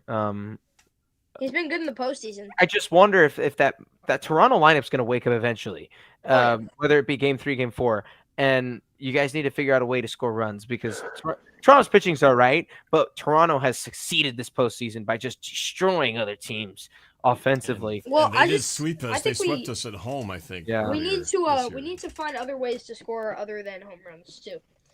Home runs will get you a long way in the postseason, but if you can't move a guy over to third and then hit a sac fly, your team's not going to perform to the maximum. Yeah, they need to. They got to hit when they got guys in scoring position. No, and when you got a second with nobody out, in the there's postseason, no excuse not to move that dude. In the postseason, a guy on second with no outs should be an automatic run.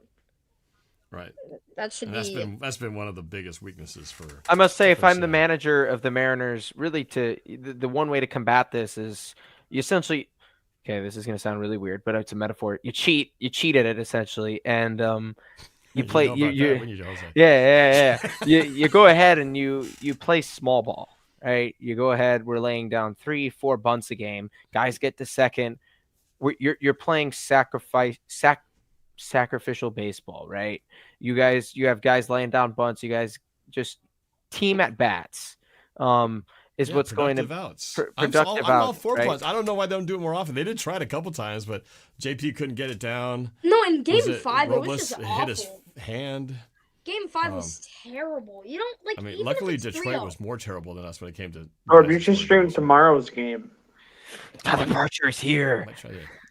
I mean, it's like if there are so many times. It's like even if it's 3-1, lay down the bunt. Or at least I know. Did there suddenly become shame in bunting or something? Is that what it is? It's just like cool to do it? Because it's like the easiest way. You can guarantee move your runner from second to third. I mean, it's almost impossible. It was a automatic that you should be bunting every single pitch of that at bat. Maybe not if it's 2 strikes, right? Not. Well, yeah, and 2 strikes. Yeah. But still, move the guy over. It was the most. Bro, JP's at bat was the most unproductive I've seen in a long time. That was so frustrating. I was like, it goes 3-0. Freaking ball. He just stops showing bunt and then breaks his bat, pops out. JP. That's all I hear when you guys are playing. Like I watch the games. You guys do a good job of keeping the fans in Julio. No, there was MVP. even when we lost. MVP. I'm glad we don't have to face Carpenter anymore. No, you guys do it. Speaking of Gino. Oh no! how do we?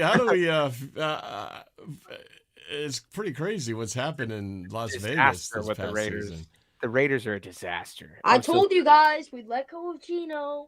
You did. Abel was the guy like ready to cast him off, and I'm always the last guy saying, let's give him one more chance, one more year for Coach Carroll, one more year for Russell Wilson. Gino with a good line, he could be good.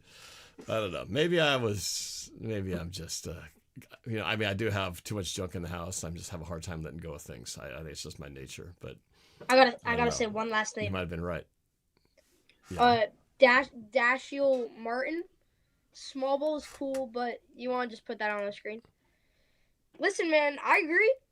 But if you're facing, top pitchers of your league and in the postseason pitching the way that you win, I don't think you're going to come across as many home runs and doubles. Sometimes small ball is the biggest difference in the postseason. And the longer the postseason's different too. Yeah, the postseason you're not playing for stats; you're playing to win. At this point. The longer those guys, situations matter. That's a good comment right there. The longer those guys play into the postseason, the better those at bats get.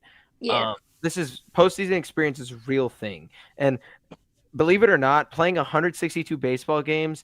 It is nearly impossible to remain the same focus for each game, right? If you asked a guy like Julio Rodriguez, who's a seriously talented baseball player, to have the same focus for every single all 500 at-bats of the regular season, it would be impossible. It's just not possible. When you get to the postseason is when guys really start to really zero in on every single pitch because that this at-bat, I don't want to say could be your last, but this changes. It changes the way that players go in with at bats. And the teams that always have the best at bats, that grind out those at bats, that make pitchers work for it, is that's what makes the World Series so hard to win, especially like the Nationals 2019. That team wasn't a super talented team, but those guys got to that final series and they just grinded out better at bats. They worked the pitchers. They were very stingy with what they were doing. They knew that their game plan they didn't overcomplicate their game plan. And I think that's what the Mariners have to do to be successful. Just have stingy at bats, make pitchers work. You guys in the regular season, I already knew that you guys were a team that you struck out a lot, but you guys also made pitchers work a lot in those at bats. I remember every time we'd play, it was just at bat after at bat after. That's why I love Josh Naylor, man. And that's what is impressive about Julio, especially this last game, because normally he's kind of a 0-2 count guy, gets just swinging at the first two, and he kind of sat on some. He was very patient, and then he hit that ball out in the first inning. It was cool how he just let it work. It was almost like he got to really track and see where these pitches were going, and then we got one that he wanted to hit, and he took that one out. So even for Julio, that was a lot more patient than he typically is. Yeah, a lot of times he's just swinging the first one like crazy. Pitching needs to be efficient, and then the batting needs to be everything. It has to be in the moment, right? If it's a guy on first, one out, no one's gonna it really matters how we're using these at bats, and when is the right approach to do whatever, if that makes sense. What do you think of Dan Wilson's managing so far? Wow, he knows how to play chess. Yeah, I mean, in Game 5, I think a lot of people gave him crap. We should have been bunting here, should have been bunting there. You can't also fully. You can't fully. Oh, why am I losing this word? Control how people are laying down bunts too. Because if we remember, JP had the opportunity to lay down a bunt a few times. Yeah. And simply did not lay down the bunt or took back the bunt when he shouldn't have. So, yeah, I mean, in certain situations, you just got to force your guys to bunt the ball. But in other situations, wow, he went all in for his pitching changes, right? Leo Rivas, the pinch hitting, he went from, Canzone, now you're going to bring in another guy? All right, we'll bring in this rookie. I have faith in him. Hits the game-tying double. He knows how to play chess, and this is Sean, but he was a major part in winning that Game 5 for us. So he's been amazing, man. And that was a muchly debated topic too. When at the end of the season last, remember he was the interim manager. Yeah. And then instead of letting him just sort of be that only, and then start a search during the off season, they signed him as the future manager before the season was even over. When the season ended, and everyone was like, "What? Why? He hasn't even proven himself. Why don't we go look for Scott?"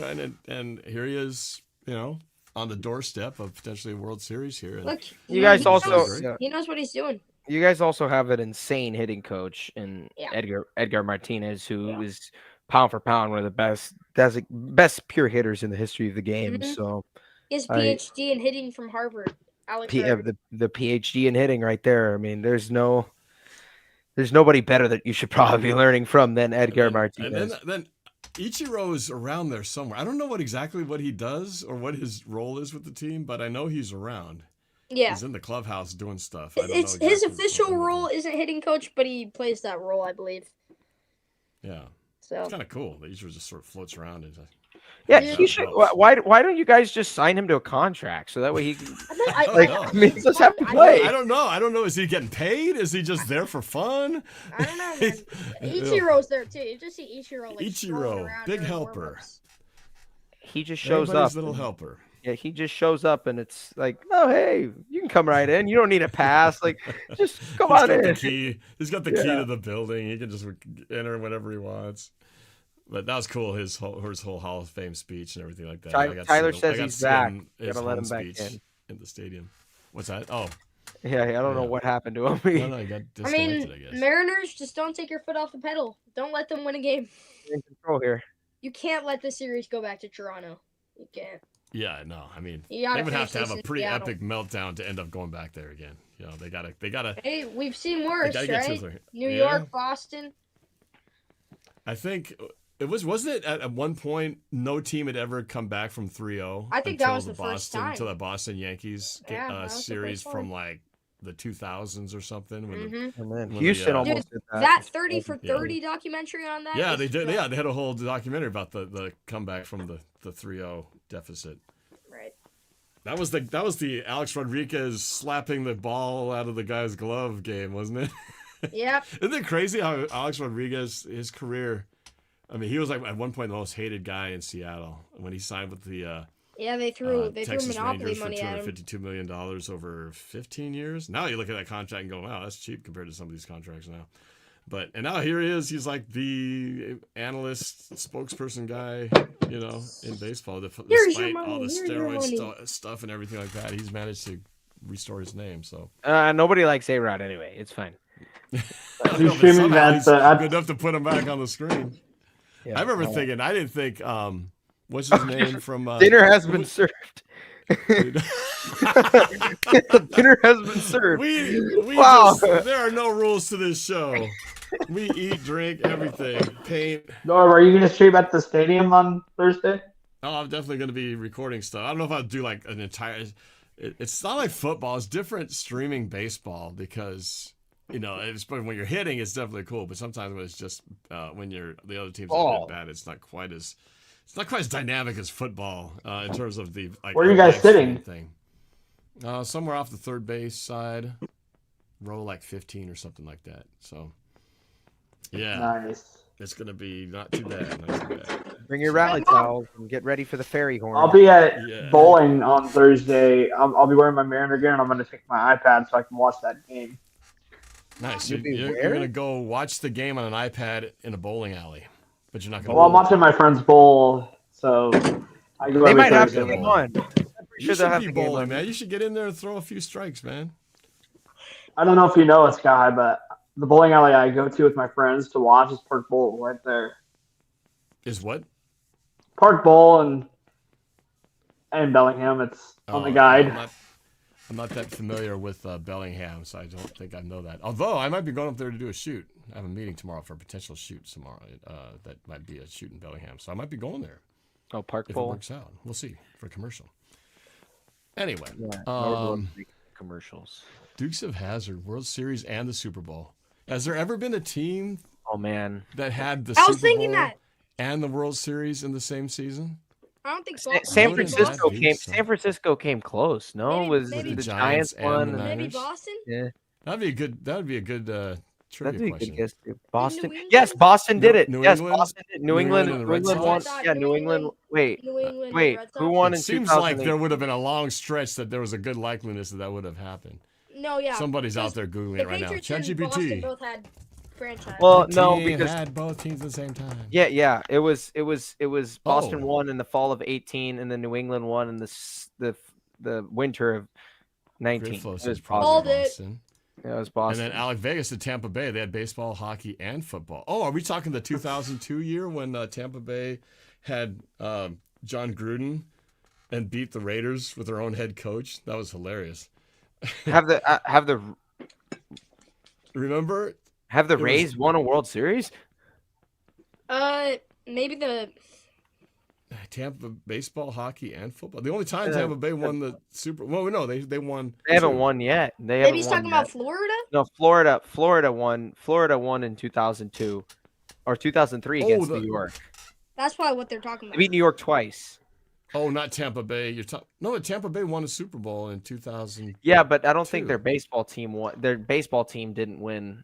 Florida hasn't won the did. World Maybe Series. they're talking about Florida, Miami won a Oh, World. Miami Marlins. Miami's They won. won- Yeah, they the won Marlins. Somehow won Miami twice. won a World Series like in 1990 something. They've won twice. They won 1997, they beat the Yankees both times. 1997 and Oh, it's crazy. I 2003. remember the 97 one. I forgot they won it again. That's crazy. Nuts. Oh, I would say, I yeah, don't know what I mean. Tampa Bay's won 2 Super Bowls now, right?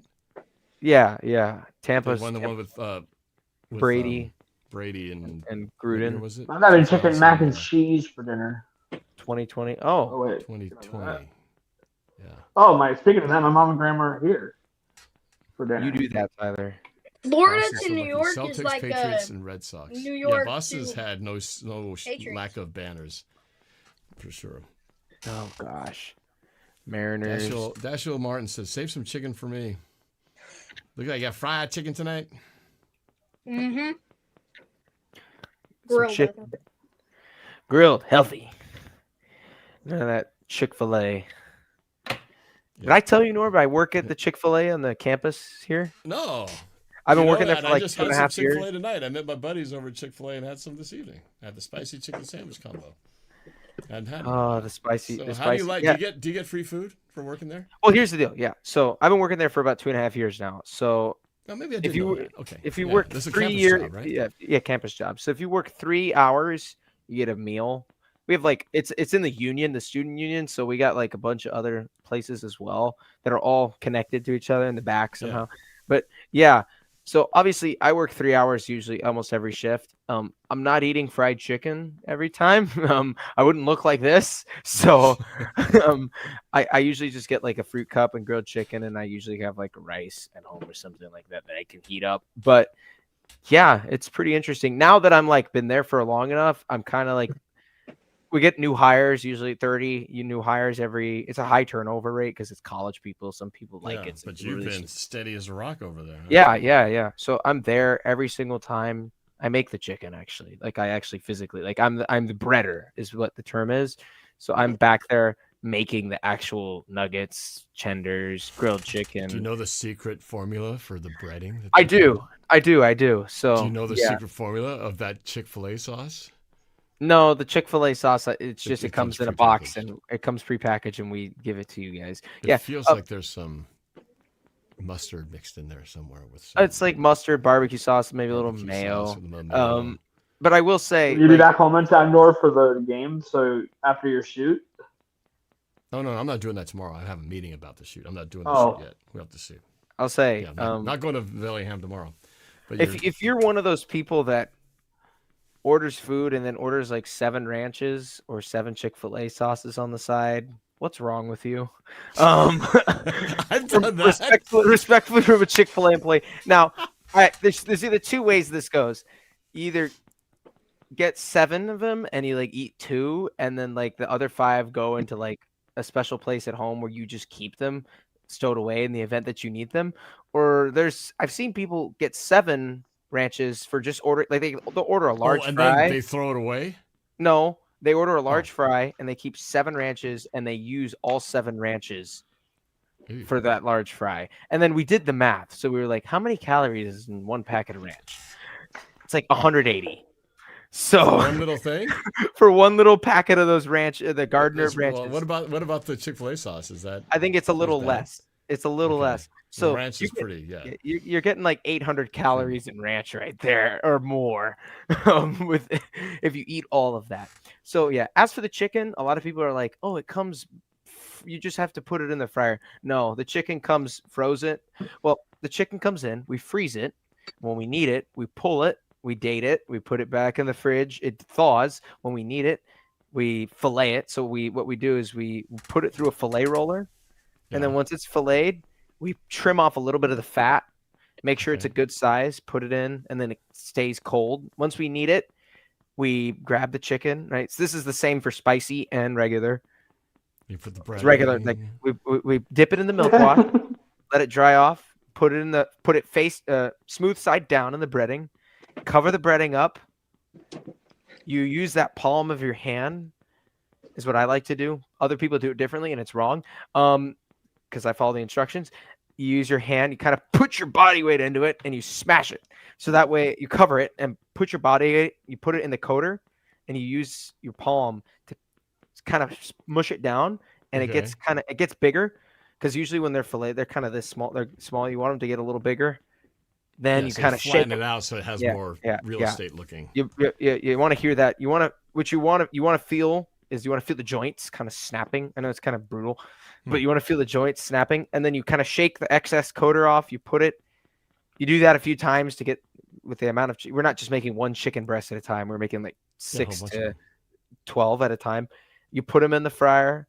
You lift a little basket up, right? Because it's a pressure fryer as well. So you lift the basket up. You dip it into the oil, which is peanut oil. Lift it back up. Put it back down.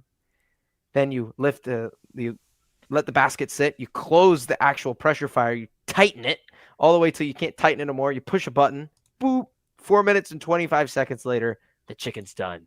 So that's how There you you make go. Chick-fil-A chicken. Wow. So we had a behind the scenes tutorial on how they make chicken at Chick-fil-A from We really one went from experience. Seahawks to Chick-fil-A. Yeah. Wow. And For the speaking of chicks, Nick LeBeau is actually watching. Oh, he got freed from his girlfriend. he got a break from his girlfriend and took time to chime in on the comment chat here on the show. gosh, Nick. We missed you, Nick. You know, we talked about you even though you were Yeah. gone. We talked about Yeah. your voice starting up super high. I had you as like the soprano of all the guys here, and then somehow you went from that to and being The like bass. 4'8" to suddenly 6'2" and the bass guy in the house. Nick LeBeau, everybody.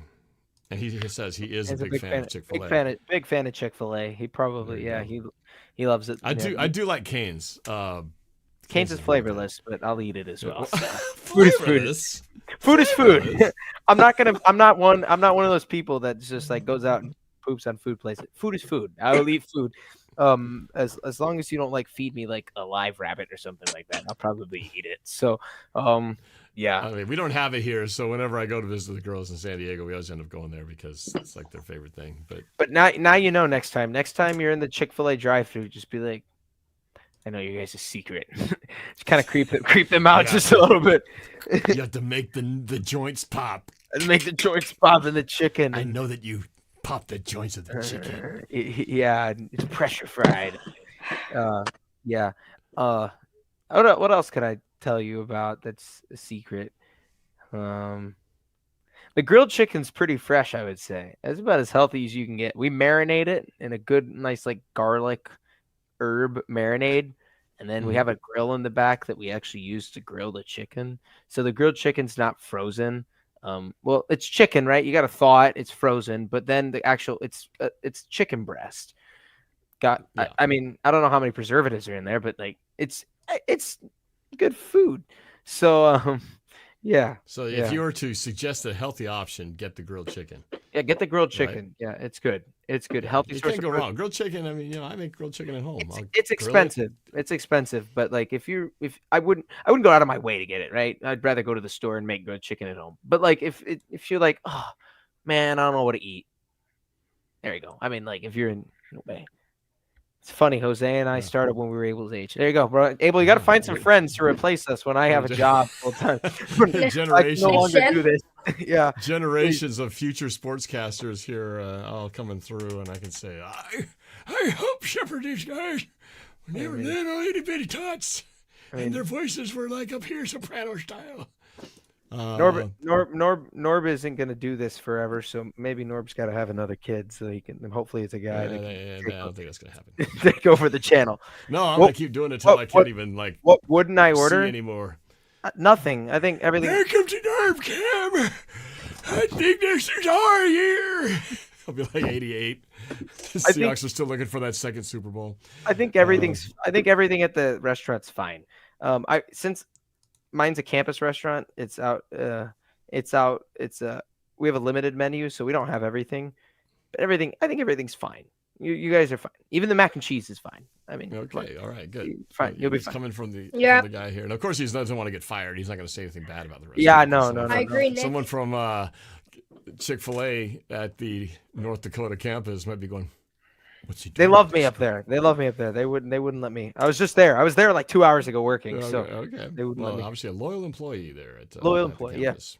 Nick LeBeau says, "Norb and Abel, we need to meet up at a game this season again." Yeah, Well, are you going I to go? Are agree. you going to be at the Houston game? I might be. I think it's either me or my mom and my dad might go. But I'm definitely making it to another. Do they already game. have tickets? Yeah. I mean, we have season tickets. Oh, okay. Well, then you're going to go because I but got actually got to know- sell my. I got to I know sell. I have for 3 tickets. sure- I got to sell. I know for sure I'm going to the Rams game.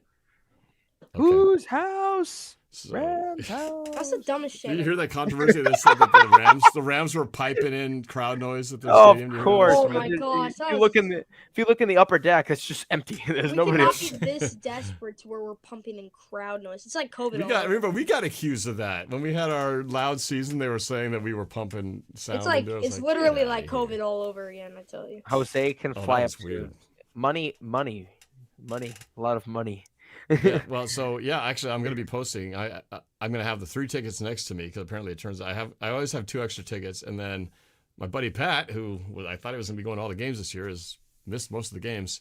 He won't be able to go. He's traveling, working. So I have to sell my 3 tickets right next to me. So if you want to be on camera with me on Monday night prime time for the Seahawks-Texans game, come DM me. Maybe I'll just hide in a carry-on, and I'll hide in a carry-on flight for free up into Seattle. It won't be that difficult. So Nick will be at the Houston game. So then campus plane and fly to Seattle. Yeah. Man. You could fly to the Renton Municipal Airport. That'll be close to my house. I'd be in so much trouble. I don't think I'm not even going to talk about doing that. I don't let you guys in on a lot of the aviation stuff that happens around here. They wouldn't like that. Yeah, well, wouldn't like that. We just want to know when you're going to get your pilot's license, and then when we can actually go on our. Well, I have a pilot's. I can take you. I mean, as long as we have a common purpose and you pay half of it, and I can exercise my privileges, and we can go up and I'll show you. If I just walked into the North Dakota campus. No, I can't do that. I can't do that. I mean, those planes are reserved for flight training purposes. Okay, that's what I mean. I mean, when there's a point when I could legally just say, "Hey, Jose, let's go for a plane ride," and you can. So when I become an instructor, and if I teach there, I can pay for a plane, and we can go. We can go up there. How much would that cost to just take a plane up for a few hours? I can't remember. The aircraft charge is like. I remember there's an analogy. One of my professors would say, he's like, don't waste your time, because 4 minutes in an airplane is a Jimmy John's sandwich, is what he said. It's a sandwich at Jimmy John's. So it's like, I think it's $175 an hour for those airplanes. It's a lot of money. It's an expensive hobby. Especially coming from a guy who basically has a wife who has free flight benefits at Delta Airlines. It's we try not to pay as often as possible. Yeah, it's extremely, extremely expensive. If you want to pursue it, go ahead. Just keep in mind that, again, money is you need to have some. Money is part of the issue, and yeah, not everybody needs to have some. The great part about being a college program is you can use loans. Wow, have you heard you could get your helicopter license in 48 hours of classroom time, ground school time, probably in Alaska or something like that. I always see the advertisements. Get your private pilot's license in 3 days in Alaska. No. I would say he's going to go to the Air Force and fight for the. Oh!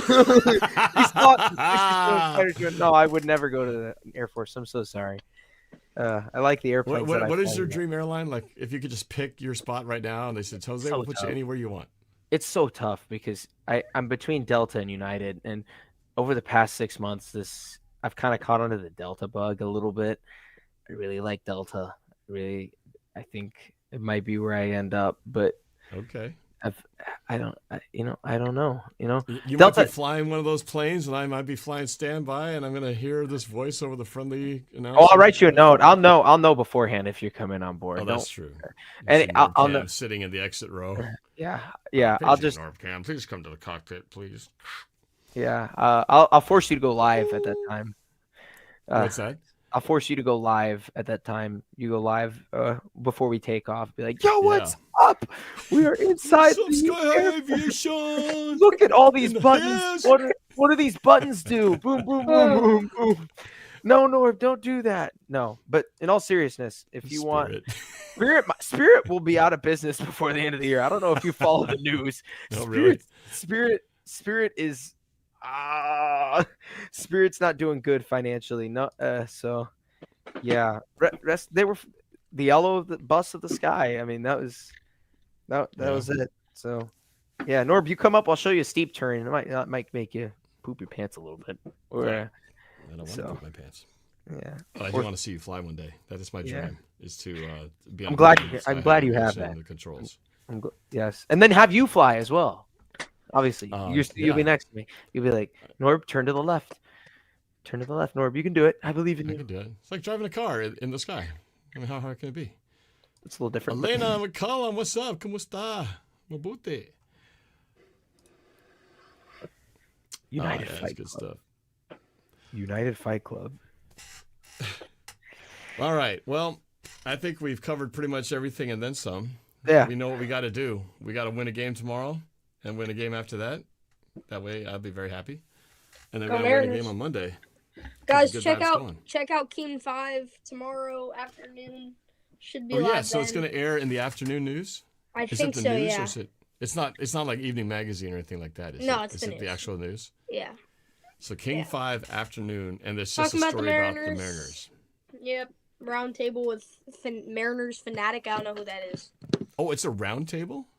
Yeah. Oh, Oh, bro, so this isn't just like a little soundbite. You're actually going to be on there like talking. he's elevating.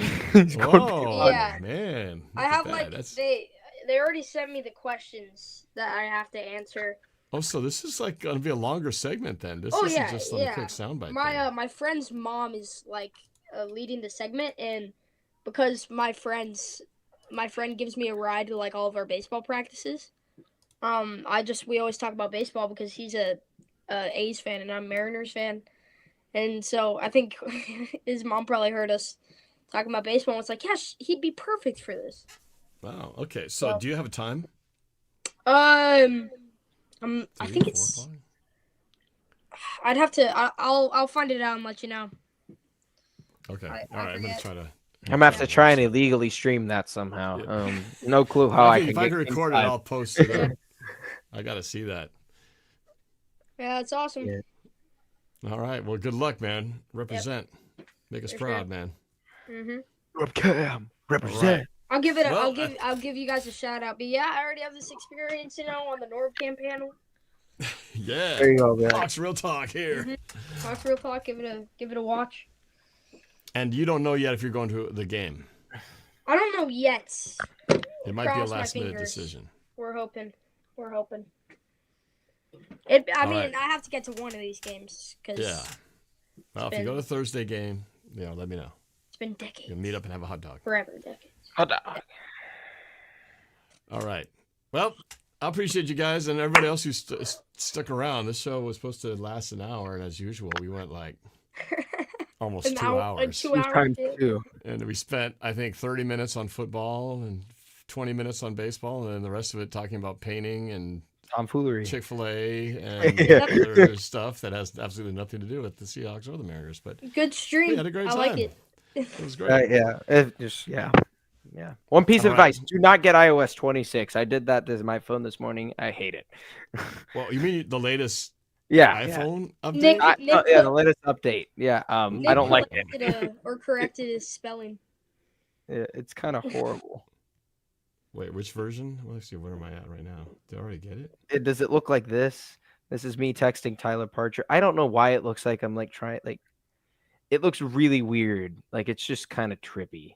I don't like Oh it. no, I'm only on 18.6.2. Yeah, no, don't do it. Don't do it. It's going to be completely different if Really? you It's I what just- version is it up to now? What 20, 26. Everything looks like magnified and like it's like a glossy 20.6 or 26? 26. Like 2.6? Yes, like 26. Okay. Wow. You're jumping. Wow. You're That jumping. far behind. Okay. No. Okay. It goes straight from 18 to 26. Oh, it goes. You're oh, not that far behind. Don't worry. Don't Okay, I panic. was thinking, man, I don't think I missed that many updates. Interesting. Yeah, sometimes it's like, why do they mess with things? It was working perfectly fine, and then you guys go do some weird update, and everything just gets a little wacky. I don't know. Ask the poor kids in the sweatshop in China. I'm gonna get killed, man. I'm not gonna. I'm gonna. I want to meet you, Nordgam. If it's the last thing I do. You're Go to gonna. the See, Seahawks game. you're gonna. I got to like, sell "Huh?" 3 tickets sitting next to me. If you want to join me, let me know.